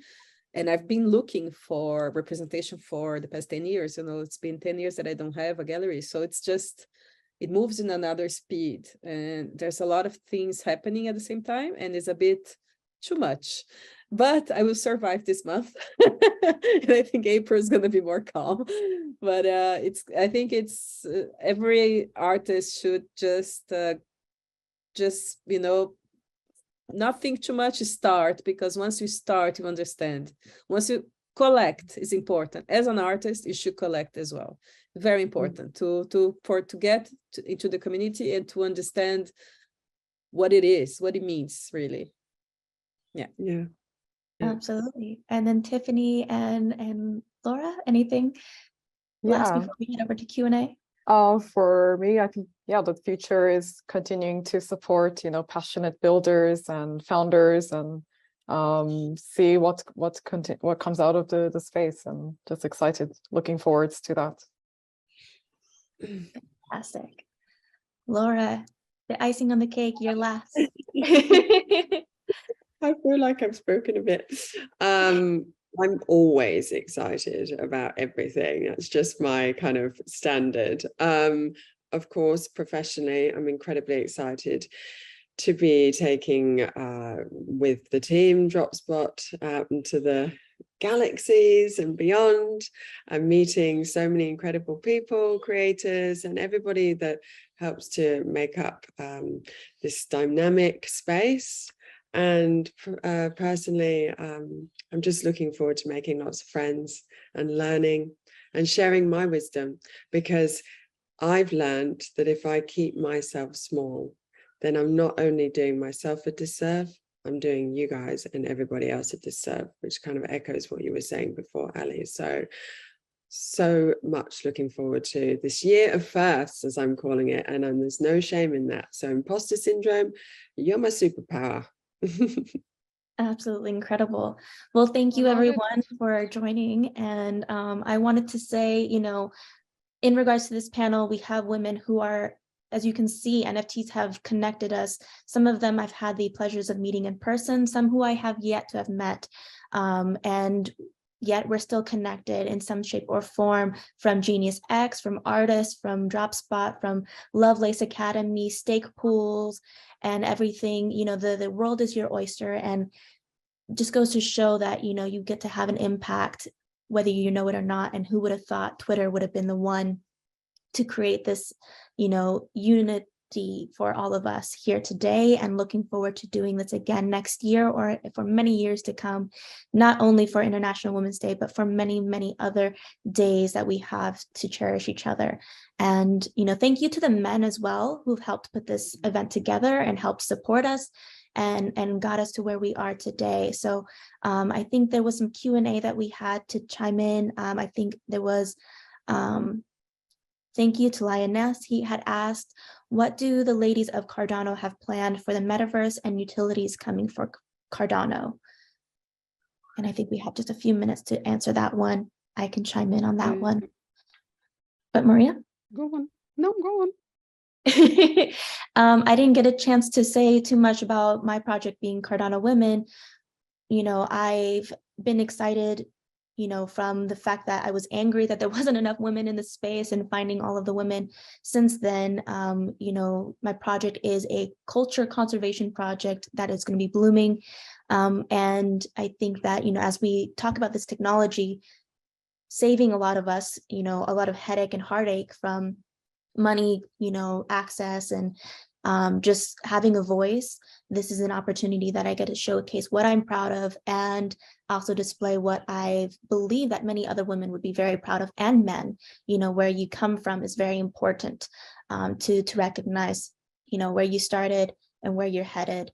And so, talking about metaverses, a shout out to Future Fest, a project on Cardano that it hosts virtual events, and we're hosting one at the end of this month, specifically on March 24th, and everyone is invited to listen to women DJs and listen to just everyone talk about NFTs. If you have any questions, it's open to Web 2, Web 3, and there'll be an artist hall. So if you have art that you want to display, it's not just limited to Cardano NFTs, but if you have any NFTs, you're welcome to apply. I'll plug that into the chat so everyone can find it easily. And yeah, Maria, you're last. No, I was just going to say, people take a look on Virtua or Cornucopias. There is another one that I forgot. There is one more metaverse in Cardano, so people can take a look and decide where they want to go, but they are completely different. There are some games, there are community. Pavia, yes, Jaime said that to me. It's Pavia. So just take a look in all these projects and see how you think about them. They are all about metaverse, about building community, about bringing your community in. But I think it's very early yet for this technology as well. We need to evolve a little bit the blockchain and the code to get there. I don't know what you think. I agree. There's still so much potential. We're just at the very beginning stages. We laugh because we've been here for a year or two, but it's funny enough to still say that we're still very early with a lot of the things. We're still very early in, you know, the population of who's involved, and we are very early in regards to startups. If you want to get involved, feel free to reach out to any of these ladies, and if they don't have the answers, I know that they would be able to connect you to someone who does. So thank you to everyone. Any last words before we get ready to let the next panel chat about Project Catalyst, I believe? Oh, I think there was one last question. Umar had asked about, for the artist perspectives, could we hear from, gosh, so many questions in here. Let's see. Umar, can you ask that one more time, your question? It was a very wonderful question. How did how can a traditional artist get their foot into the NFT space, and is there any guide? Anyone want to chime in? Well, Sure. Sorry, I said in the chat, we can learn from each other. So we have blue chips projects in Cardano that are already work so well. So you can go and look at all these projects, maybe 5, maybe 10, take your own decisions, what you want to do, and then you can build your own stuff. It's my take, I don't know. Laura, I think from my perspective as well, having directed, traditional art fairs and worked with artists of all different mediums, it can be a very solitary profession, and that's a blessing and a curse. And it's also a very elite space, with often, need to be in those major cities or have been to the best art schools, or perhaps your parents are friends with the gallerists, etc. So, I think by creating these easy to use marketplaces, and actually connecting to the people that care and want to bring, that see the benefit in NFT and the exponential opportunities, and connecting with us and helping, we've had the privilege and the benefit from it, and it's now about us sharing our wisdom and helping more people join the NFT party, as I like to say. So I think, choose a marketplace that works for you. You like the ethos, and connect to the real people, and take it from there. we're a little bit over, but Crypto Fairies, you're last, and then we'll get ready to say hello to the next panel. Because I was an artist that started in the space from the traditional world, and I done it all by myself, grassroots. So there's, like, just to big up a few people, there's a lot of educational resources for artists who don't understand technology, because I was a novice when I started as well. Nudes is a great resource. There's that Alexandra Tap project. I sat down for about 12 hours and just rewatched the videos. Like, any artist that has an interest in technology as well, there's the resources out there, and that's sort of why this industry is what it is, because it is open source, and Cardano have really great resources, and everyone's super willing to help. So. And we are the devs. Fantastic. Lots of resources for sure. Too much to put into 45 minutes, but thank you, Cardano Foundation, for hosting such a wonderful event, and at the same time highlighting a lot of women, specifically on International Women's Day. Thank you, ladies, for carving out the time to join on this panel and join me in the conversation. And thank you to the audience for asking very insightful and incredible questions. And so on to the next panel. Thank you. Thank you so much. Thank you, Ellie. Thank you, everyone. Take care. Hello, everybody. Welcome to Women in Catalyst. My name is Stephanie King from Lido Nation. I am calling in today from my home in Minnesota, USA, where it is currently snowing. I started participating in the Cardano ecosystem by helping my friend and co-founder Darlington with writing and designing educational content and articles for LidoNation.com. Lido Nation started as a Cardano stake pool, but has grown into a resource that includes more than 100 articles about blockchain and Cardano, and numerous other tools, including the Catalyst Explorer, the Every Epoch Quiz Challenge, where you can earn Hosky tokens for taking a quiz, an NFT project, a Cardano lab in Nairobi, Kenya, which fosters developer mentorship program and Swahili translation of Cardano educational materials, and I think more, just so many things. And our participation in Cardano's Project Catalyst is a huge part of Lido Nation and my story and how I got here, and how we've been able to keep building on Cardano. So I'm here today to talk to some other women about Project Catalyst. Project Catalyst is an exciting and inspiring global experiment in the Cardano ecosystem, but for it to really be the best it can be will require the best of all of us, including women. This panel is all about featuring women in Project Catalyst. What is their origin story? What are they working on? And what is coming next?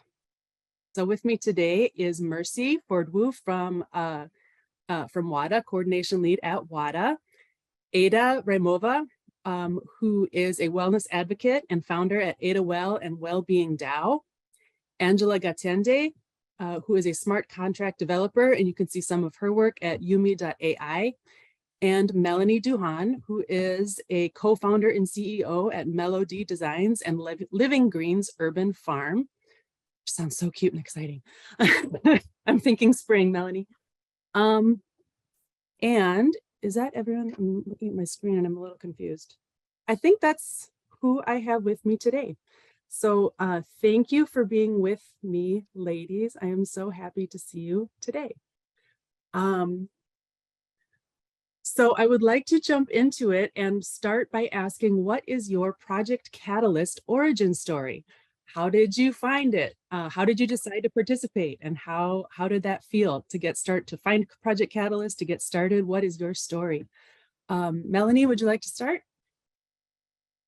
Definitely. I found Project Catalyst through my husband, who is a very active community member in Fund 7.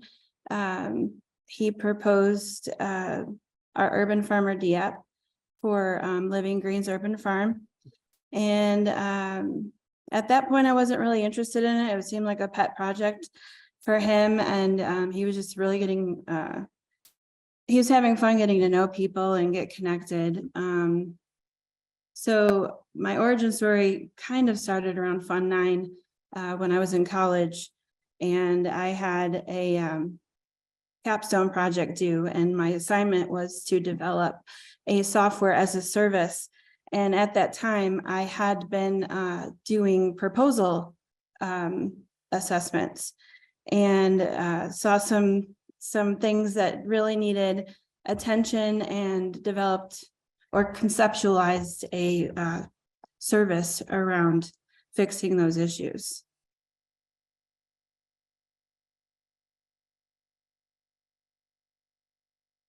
You're muted, Stephanie. Thank you. Ada, why don't you take it away? Yeah, sure. Well, my journey started actually about 2 years ago, when I finally understood that I want to do something in wellness. And I was looking for opportunities and learning on one side about Web3, and searching for the organizations. Maybe I can, contribute. Maybe I can be part of something like DAOs, wellness DAOs, and there was none like last year. And so I went as a contributor to work in a longevity startup, and I was thinking to do something and just maybe startup or business. Then my boyfriend, who is also like Melanie's husband, was involved already in the Catalyst projects in the previous rounds. He said, okay, why don't you check the projects, impact projects especially, maybe you can do something. And then I was like, oh no, it's what would I know about the technology, blockchain and the stuff, even though I was really interested, and I am still. So, and when I checked, I really liked the impact projects there. They wasn't even too technical, and then okay, I'm gonna give it a try, and then I wrote a proposal, and that way my journey in Catalyst started, actually, in well-being. Yeah, I built this community, that I can say the one I couldn't find myself before. Right now we have a community from Catalyst, other communities, people are joining, and from other even blockchain places. Yeah. Ada, I think you might have just said the word of the day is give it a try. Yes. Awesome. It was sorry. And here you are. Yes. Thank you. Angela, how did you find your way to Catalyst? My name is Angela. I'm joining you from Nairobi, Kenya, East Africa. I actually probably have a really formal story. I was referred by the dean of a university I was working at, and he was like, click this link, and I clicked the link and I fell down the rabbit hole. And so I actually ended up becoming a Plutus pioneer. I studied in the Atala Prison program, and I've been freelancing ever since. and I have had the opportunity to be involved in Project Catalyst since Fund 5.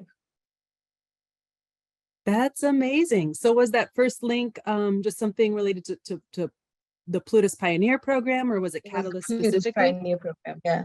I see. That's awesome. Cool. Thank you. Mercy. Hi, everyone. Very happy to be here with our, all the lovely people on this panel, and I'm sure in the audience as well. So my Catalyst origin story, well, I've been in Cardano sort of late 2017, 2018. And, I was listening to the previous panel, the NFT panel before us, and Maria said one thing that she said regarding sort of some of the bureaucracies and some of the middlemen that tend to be in areas like Africa and so on. So, finding a Cardano and the promise of, no middleman, sort of peer-to-peer was very appealing to me. And I always had this dream, how do I carry it? How do I make it, help make it normal? A normal thing in some of the communities that I come from.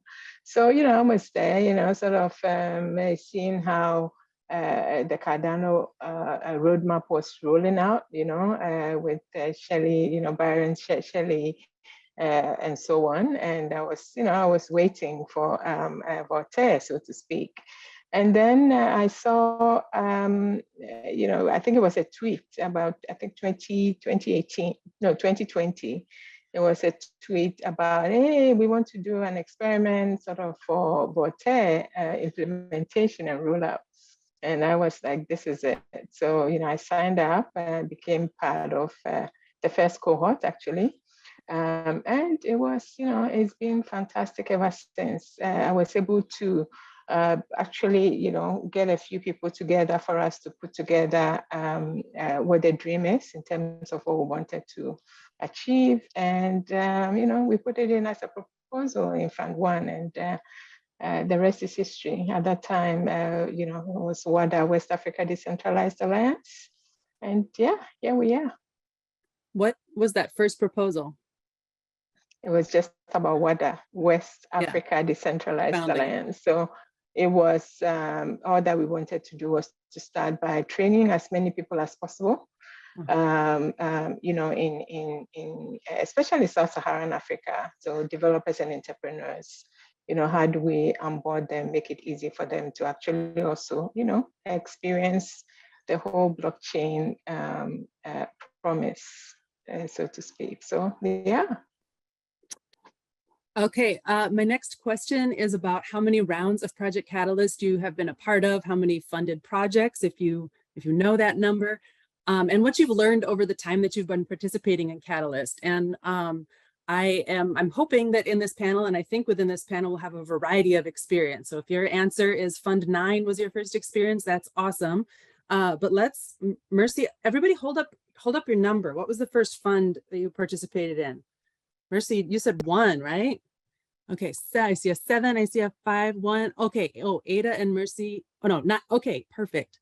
Okay, I think I'm gonna remember this. Mercy, we're gonna go in backwards order. So I'm starting with you, with our most veteran Catalyst person. Do you know how many funded projects you've been a part of? What have you learned over that time? What can you tell us about that long run in Catalyst? Oh my gosh. So Fund 1, there was no actual money. So it was just test ADA kind of thing. Put in the proposal, and it was a great community. I think there were 50 of us that were chosen as the first. Got to know a lot of people. And, since then, Fund 2 didn't get funding either. Fund 3 didn't get funding. The community actually came together, Cardano community actually came together in Fund 3, led by Rick. And they funded us, that's another story. So it was not until Fund 4 that we actually got our first funding. And since then, you know, as WADA, we've, you know, have been part of many funded proposals. Do I need to maybe try and give a number? No, no. It's Only if you quite wish a or if you few. think it adds. Yeah, Awesome. it's if I was understanding your story, I think what you just explained was that in Fund 3, you did not win funding, but that the community rallied around you from a different source and got you started. The Cardano community actually, you know, rallied around us. You know, they saw the promise of what we wanted to do. And because we didn't get, you know, we had been around, you know, people supported us, but we're not getting the votes. You know, Rick McCracken and Gary Golden, he was one of the guys in the community, said, you know what, let's do a community fundraise. And so the money that we had requested, which was, I think, 25 USD, they just said, you know what, we need 50 people to give 500 ADA each. And, you know, they gave. So, you know, WADA is totally a Cardano community project. You know, people believed in our dream, and we're, you know, so very, very grateful in terms of how that whole thing went. Well, you know, that first group, we call them Friends of WADA, first 50, and they are still in our plans, and we're trying to figure out what to do. Just to say thank you, but you know, it's Cardano. Cardano is for emerging economies, and Africa is one of them, obviously. That's awesome. What an amazing origin story. Angela, I think you were next in what was the first fund you were a part of? Ada, did you have one? No, she went one round. Yeah, Fund 9. Fund 9. Yes. Okay. So I first was a part of proposing as a team in Fund 6. My first individual proposals I put in Fund 7. I didn't win any. Fund 8, I didn't win any. And I finally won an individual proposal in Fund 9. But even though I didn't win any personal ones, I was a part of teams that were successful. And so I was actually really blessed to be a part of the Plutus PPBL Gimbal Labs course. They were really supportive and awesome. And also I joined the Eastern Town Hall team, and I was a part of the team that runs the Eastern Town Hall for a year. So plenty of experiences within that, but perhaps I'll talk about the one I finally won all on my own. I'm so proud. As you tell us about that, I wanted to ask, did you feel like you learned things from those first experiences that led to your ultimate success, or did you just feel like you just finally got lucky? Absolutely. It's a skill set, writing a proposal, and it needs teamwork, it needs partnership, it needs a lot of humans to have your back. It needs for you to get people on your side and to bring people around, and that's all skill sets I was learning. It stretched me quite a bit, and I'm grateful, but many other people won much easier, I think. So eventually I was able to be successful in my project, the Cardano Catalyst Coffee in East Africa. And so we're working with increasing veracity in coffee production in order to increase efficiency. And we're going about doing that by putting sensors into farms in Kenya, Tanzania, and Uganda. And so I will be closing out my proposal successfully at the end of March. And there's a ton of stuff to talk about, but I'll let the next lady go. Thank you. Let's see, Melanie. I say your name backwards for some reason. Congratulations, Angela, by the way. That's really exciting. Good for you. Yeah, so I've been kind of behind the scenes. So you guys, I'm not sure, you might have seen my husband, but Like I said originally, it was Fund 7 where we proposed the proof of concept. We didn't win funding, although we received positive ratings and got the votes. The money ran out before it got down to us. And Fund 8, we got funded, it's been delivered, it's been closed out. We had a higher rating than the previous round. And in Fund 9, we did not get funding. However, we received higher ratings than we did the first 2 rounds. And we've pretty much delivered on everything that we had committed to for Fund 9 with our own personal resources. Yeah, so the three rounds, we got funding for the 1, and we're continuing to build. Yeah, sometimes you just want to build your thing, right? We got really great support from a developer in the community, and my husband had connections with another developer that is not Cardano related, so they were able to work on that together. Love it. Ada, yes, joining us my in Fund turn. 9. Yes. And I started making mistakes from the first step, like putting the proposal on the wrong challenge. But still, it was like people were saying, of course, because of that, they were like, okay, not 5, but 4, the idea is great and we need the well-being in blockchain. But, it would be really nice if you put this in, the right challenge. And that's the #1 lesson I've learned in the Fund 9. And the next one, actually, I've learned that team building and community building, it's not that easy. Like Mercy said, it was like, in the beginning, people were coming and making them believe in the mission you are doing. It's not an easy job. Like you're talking for hours, you're explaining what you are doing, what you believe, and if they believe, they will stick together. That's the thing I've learned, and that is challenging. But like Cardano communities, I made so many friends in different communities. Actually, these were the people who actually came to the sessions, to yoga and meditation sessions, and supported us, or they would go somewhere else and support us. So it's really nice to have them. And yeah, mistakes, we are learning, and that way we can better ourselves. Awesome.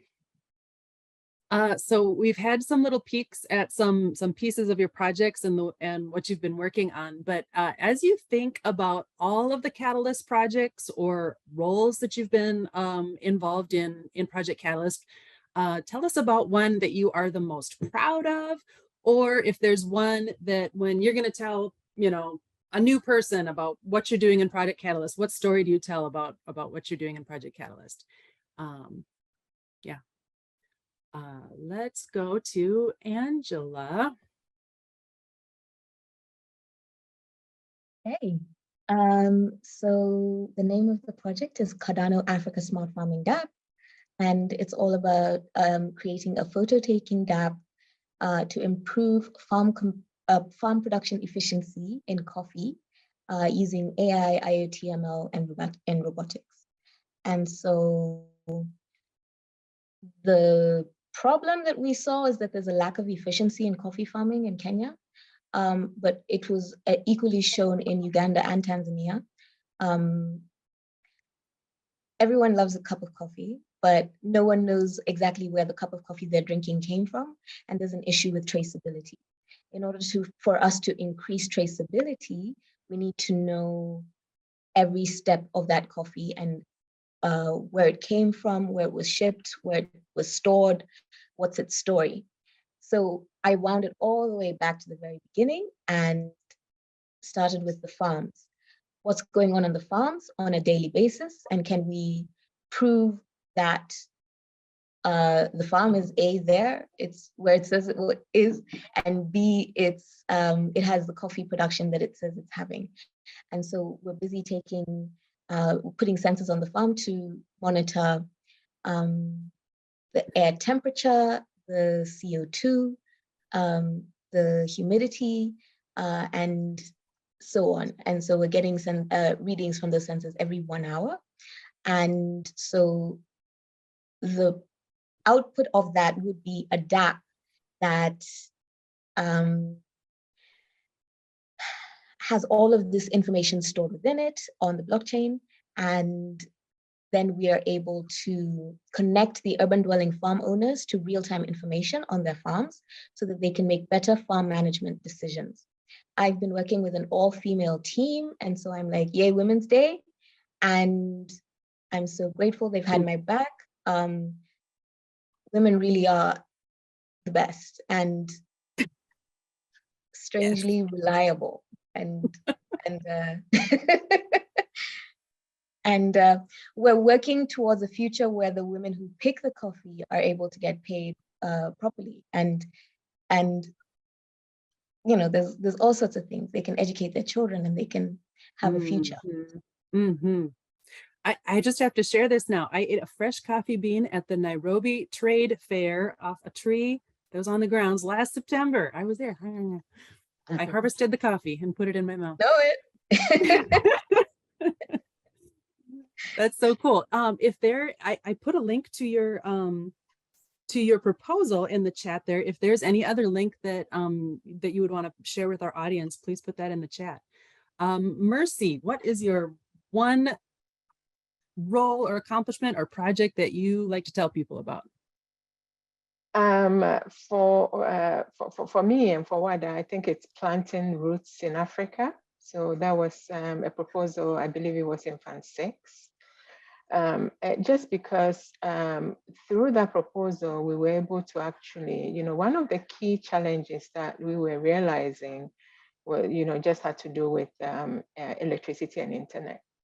And because we wanted to build community, we wanted to expose the promise of blockchain to young people and also to onboard them to the Cardano ecosystem, we realized that that's a challenge that we need to address. So we got funding and we were able to initially, you know, there were some spaces that were donated to us. There were some spaces that we rented. We were able to put more structure in terms of compensating hub leads, put a bit more structure of what we wanted to do in terms of, you know, outreach into sub-Saharan Africa. So planting roots in Africa, definitely our most fulfilling project. We subsequently was able to, I think in Fund 9, and Megan, one of our leads, was able to actually do a follow-up proposal, nurturing roots in Africa. And it just has to do with the fact that we just believe that we need to build the fundamentals, right? Not just to go in and then just maybe extract, so to speak, in terms of, you know, building stuff that people pay for. But we thought that we should give first, you know, prepare people, make sure that these young people in their communities know their problems, begin to start thinking and building dApps for, you know, for their communities and also for the world. So yeah, it was just being able to be funded to actually put those structures into place that is still growing and expanding has been very fulfilling for us. Yes, I think many of us who in parts of the world where electricity and internet and space is cheap and abundant don't realize that base layer and what, you know, what a challenge that still is and how much that needs to be addressed. You know, grow Africa starts at the roots. I love that. If you have any links you want to share in the chat, please feel free, Mercy. Melanie, let's go to you.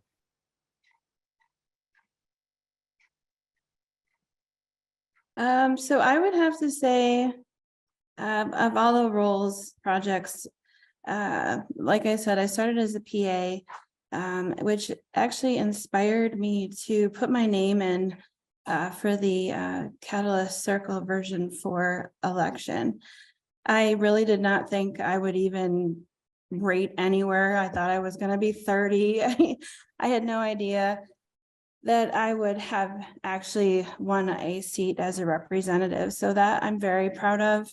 I don't have the technical acumen of the insanely intelligent programmers in this space.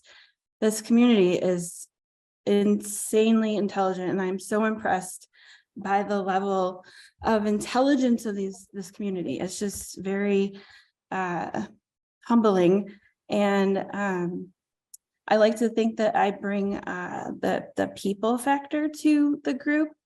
There were a lot of issues for myself not being technically inclined to be able to participate in the proposal assessments. And I know that the goal of Project Catalyst is to bring innovation to the space to create mass adoption of Cardano. And what I was seeing is, you know, you got this really great community of really super smart people, but you need to be able to talk to everyday people who are going to be coming here to use this space. And it wasn't friendly for people like me. I know when I was doing my assessments, I had 15 tabs open for one project. That's way too much time and effort and attention. I just don't have it. So yeah, the fact that I got voted in and I'm a representative on CCV4 is just by far my proudest accomplishment in this space. And I had no idea that I would be here. That is so cool, but you are here. That's so awesome. Ada, to you, we know about the Wellbeing DAO. How I would like to frame this to you, sort of in light of what Melanie was just talking about, being able to explain things to people who aren't already in the space. A lot of people who are watching right now today probably do know what a DAO is, but we hope that other people might see this video as it's posted online. How do you explain what you're doing to your other friends? Yes, that's a good question, because we always face that. So it's basically in Web2, we also have the meditation classes, yoga classes, or the coaches who give you advices how to balance your diet or sleep. So in Web3, it's quite new. That's why, like in the beginning, it was I was seeing some problems in Web2, like manipulation on the websites, like advertising, you know, supplements and all those bad things. And I thought, okay, let's do a knowledge base. And to kickstart it, I did a website, but that wasn't enough. We just wanted to bring value by doing the meditations. So every Wednesday, to people not in Web3, we can just say, okay, come and join to our relaxing sessions. And you can stay 15 minutes, 20 minutes. You're free to go whenever you want to go. And that's the easiest way. Everyone knows what it is, right? So yeah. Good job. Love it. Okay. So now we're gonna open up a little bit, and beyond thinking about what your own projects are, as you think about the wider Catalyst ecosystem. We have all had experience looking at what other people are doing, working as a PA. Probably a couple of us have done that job. I have, I know Melanie has. As you think about the wider Catalyst ecosystem and the many funded projects that you are not personally involved with, I am curious if there is a particular team or a project that you are also excited about. Are there any projects that you're keeping an eye on, or that have inspired you, or that you think are particularly interesting? Does anyone have something that you're thinking of that you'd like to jump in? I can start. Yes. I also was a proposal assessor. So I saw about Cardano Woman. That way I found Juliana, and that how we made a network. And, you know, Juliana introduced me to someone else. So what they are doing actually is really great. I want to follow it. I'm also registered in their platform, where you can find a mentor and mentee. At the same time, it's a great initiative for women, I think. Yeah. There is another one, Little Fish, and C4C is interesting. I'm time to time joining their meetings. Yeah, I can name those. Yes, the Little Fish proposals are so cool. I do remember trying to be a proposal assessor and just thinking, I don't don't know where to start. There's so much going on here. Yeah, yeah. So interesting. You should really dive into it. Awesome. Mercy, I see you're off mute. Did you have something to share? I think I'm going to go. There's so many great things that people are doing in the community. So, you know, not mentioning any of those, it doesn't mean that I'm not following and I'm not loving it. But I think that if I'll go for one, it will be a proposal that QA DAO are working on. And actually, there was an offshoot in terms of also specifically trying to trial it with WADA. And the whole idea of that proposal is, how do we measure what we're doing? You know, when we come into Catalyst, there are a lot of community members that talk about impact. You know, what kind of impact is this work that I'm doing? How is it, you know, what kind of impact in the community? And when we talk about impact, we talk about values, and those things are really very difficult to measure. So I'm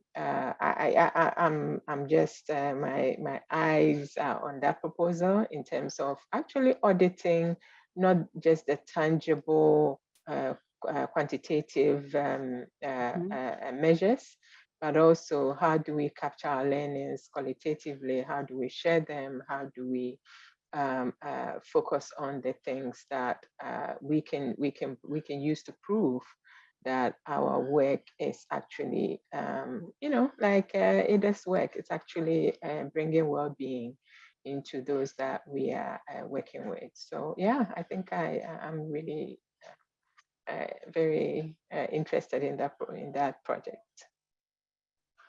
Awesome. Melanie, what other projects do you have your eye on, or pick one?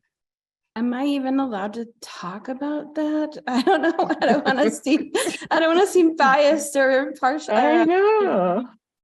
No, this is about just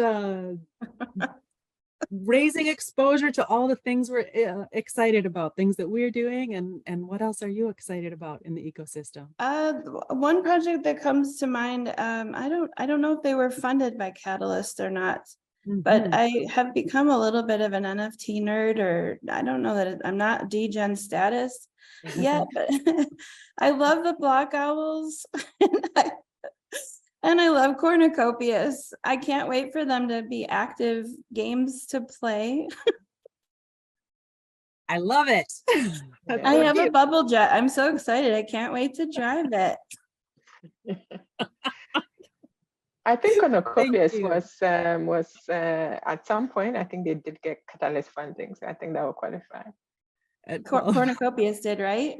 Yes, yes. Yeah, I wasn't sure. I didn't want to say that, but yeah. Yeah, the lead, I forget his name now. He was also in Fund One and very passionate about the community. Yeah, Josh and Rob. I got to meet them at the NFTCon in Vegas last year. It was their booth was amazing. Yeah. So yeah, I think it's really cool. Passionate. Yeah. Very cute. Thank you, Melanie. Angela, what other project do you love? Not to bore everyone with the technical terminology, but if you're ever interested in learning about risk-adjusted bonding curves, you should check out the work that's being done by Yumi.ai. I think I'm not sure if she's left or she's still in the room, but Joe Allen. Yes, she's there. Say hey, Joe. I am involved in the project, so I don't think it counts. But anyway, say the term again. Risk-adjusted bonding curves. Bonding curves. Yeah. Is there a 2-sentence follow-on explanation? Basically, what happens when you're done with Project Catalyst and you don't get the next fund? What happens when you try again and again? What are you supposed to do? So it's a way of getting people to speculate on projects and then using the risk-adjusted bonding curve, figure out if it's complicated. Okay, I'm saying it wrong, but people get a second chance to back you on a project. And I think that's fascinating for anyone who hasn't quite managed to be funded in order. And so they're looking at projects that have impact in the real world and impact in carbon and impact in the general goodness and, you know, more of the positive vibes. I would be looking out for that over the next couple of years. Very cool. Thank you for that. Okay. So we're all big fans of Project Catalyst, but there's always room for improvement. What changes would you like to see in the Project Catalyst system or community in the future? And or how do you think these changes will come about? Ada's just popping off mute, just ready to get in there. What is? Did you? Ada, I saw you come off mute. Yeah. Yes. That's all right, because I was even before wanted to reach out someone in Cardano and suggest maybe there it would be lovely to see, you know, Cardano to organize once in a while some meetups among impact projects with the same mission. Let's say if it's wellness, I know some of the projects in wellness in Cardano, and we can come up together and see what we can do for each other, help each other, and learn from each other. And that would be really nice. That's just a suggestion. I don't know what else I can add. So I was looking for an opportunity to ask or reach out, maybe write about this. Thank you for giving this. We don't know the how, but we're putting that energy out in the universe. Get those impact projects talking to each other. That's such a great idea. Yeah. Who else? Mercy. Oh, so it's energy into the universe, right? Because if this could happen, I'll be very, very happy. Anyway, so one big ask or wish that I would have for Catalyst is just, you know, a bit more consistency when it comes to the great work that teams are doing. Because the way that, you know, the way that things are going right now or have been going maybe over the past 2-3 funding rounds, it's been very difficult for some groups, especially, you know, whether it's governance, whether it's community building, education, and so on. These things that are, you know, really, really important if we are serious about building something that lasts, you know, on Cardano hasn't really got funding because, you know, the priorities have been elsewhere. So for me, let's just figure out a way to make sure that teams that are building have consistent funding. And maybe the way to do it is I would recommend George's work, so George Lovegrove. So basically he's been talking about these funding categories. So instead of challenge categories, he's more looking at funding categorizations, which would work out to basically, you know, so if there is a governance as a challenge in fund, say 10, it would carry on for, who knows, maybe 3 or 4. That it wouldn't just disappear in the next Exactly. And then, you know, whether it's education, that also carries off a little bit. And then, you know, that helps with giving a consistency for all the great teams building within Catalyst and within the Cardano ecosystem. So yeah, that's my thing into the universe. That is so well put. Yes, I resonate with that. Very good. Melanie, what would you like to see grow and change in the Catalyst universe? Yeah, I kind of spoke on it a little bit before with the whole 15 tabs open when I was trying to do the assessments. But even as just a voter, and I'm not sure how, you know, that's going to change or not. But you know, most people come here and it's a part-time, you know, participation where they're doing it after they've, you know, done their their full-time job out in the world. So I would like to see all of the user experience in the Project Catalyst be more approachable, intuitive, and streamlined, just so that it's easier to digest all of the vital information. It's just hard to track it all down. Yeah. Yep. Angela. Not sure if I'm going to be too honest here, but hopefully. Be honest. Be honest. Sounds like you're already being honest. Let's just keep it up. Yeah. Mean boys, just being mean.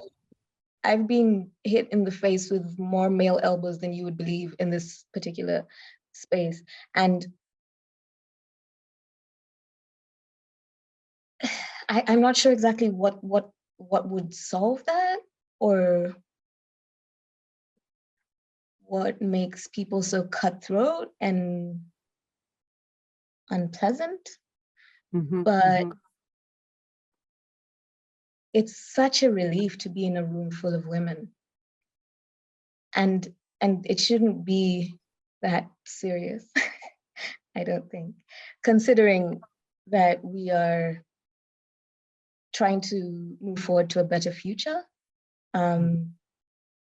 We need all sorts of voices and all sorts of opinions and all sorts of people with time availability. Because another thing that I faced is I'm on the Eastern Hemisphere of the world. These late night meetings are a lot to make happen consistently. And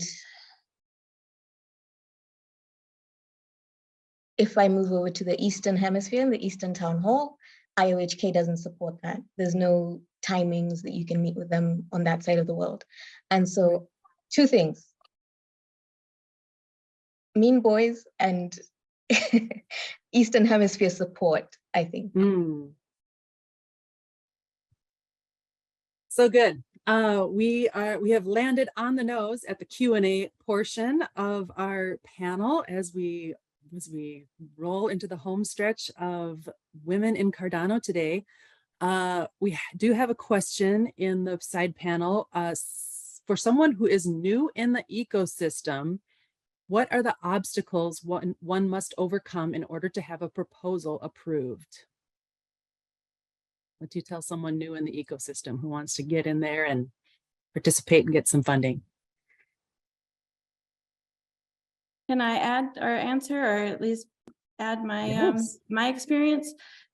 Just getting involved in the community and joining those community spaces and making those connections, and just being visible, which can be difficult because it does feel like a full-time job sometimes. But yeah, that's the secret to success for us is it was my husband's ability to be in all the different places talking about our project and making those connections. Yeah.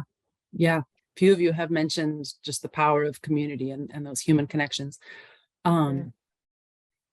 I think another thing too is just sticking with it. Many of us here, I think all of us here, it didn't work out the first time. Sometimes not even the second or the third time. Yeah. But the power of a dream.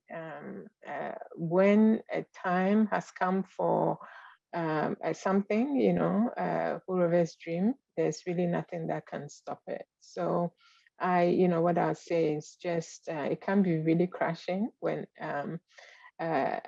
you don't get funding on the first try or second try. But as you keep iterating, putting out your dreams out there, finding people who align with you, it will eventually come to pass. So yeah, that's what I'll say. Just stick to it and just keep trying.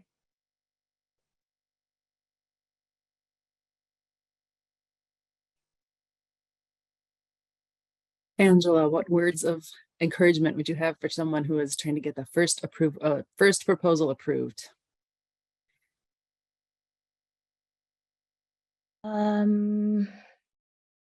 A part of playing the Catalyst game is you have to show your face. To become known. I've struggled with that quite a bit, usually because it's late at night and I'm in my pajamas and I just can't be bothered. And so, to be honest, getting in the room, speaking to people, finding out, collaborating, also clarifying what it is that you're really after, that takes quite a while to narrow in terms of focus. But I would like to, at this point, speak to any female coders, of which there aren't many in this space, or future female coders. And I think the tech can only be built around the personalities that build it. And so if all the personalities are really similar, or they're from a similar worldview, then the tech is just going to continue in a similar way.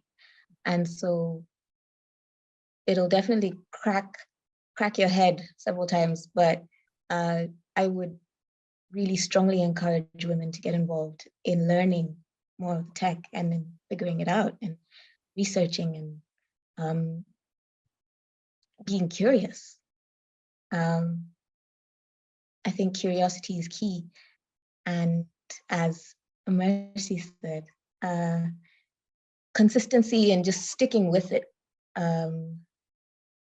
I've grown so much in this space, and I'm grateful. I'm so grateful for the opportunity. And I would absolutely love it if the next generation had the much less of a struggle than I did to get into this space. Melanie, something you said earlier to a different question, I think is relevant to the newcomer thinking about getting a proposal approved, which is being able to explain your ideas in a way that Melanie and Stephanie can understand, right? Being technical people, but being able to speak to everybody who's trying to participate and trying to get involved. Ada, did you have any advice to the newcomer? I think studying the challenge is one thing, and then putting the proposal to the right challenge. And also assessing the proposals. By that you can learn a lot of things. And you can also study maybe the granted proposals in the previous rounds, and then see what these guys did right, maybe. And I did that. I looked at proposal that had been funded and looked at how they structured it, and borrowed some things. Learned from what other successful people had done. Yeah, but also it doesn't mean that everyone is doing as they promised, So yeah, just have an idea, and you can learn. There are lots of the communities. You can learn blockchain. You can learn other technical stuff, like especially women. Don't be scared. As a non-techie myself, I'm learning. Yes, definitely. Just try it.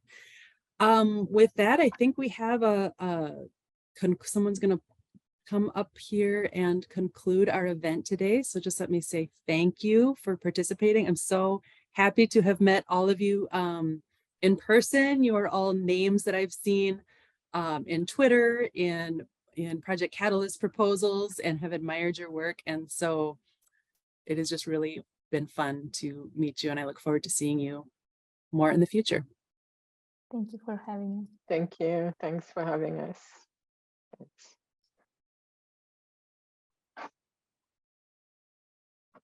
Hello, everybody. So I am back. So wow, that was really, really great. I always find when I go to a Cardano event, whether it's online, in person, I always just feel so energized afterwards. I'm always so excited about what we're doing in this space. And it really even makes the next few weeks of working and being part of this community so exciting. So thank you very much to all of our panelists today and our moderators. It was really, really great to see. And I think a few people have mentioned it's so unusual to see so many women in the one space. That was really, really empowering as well, even for me personally.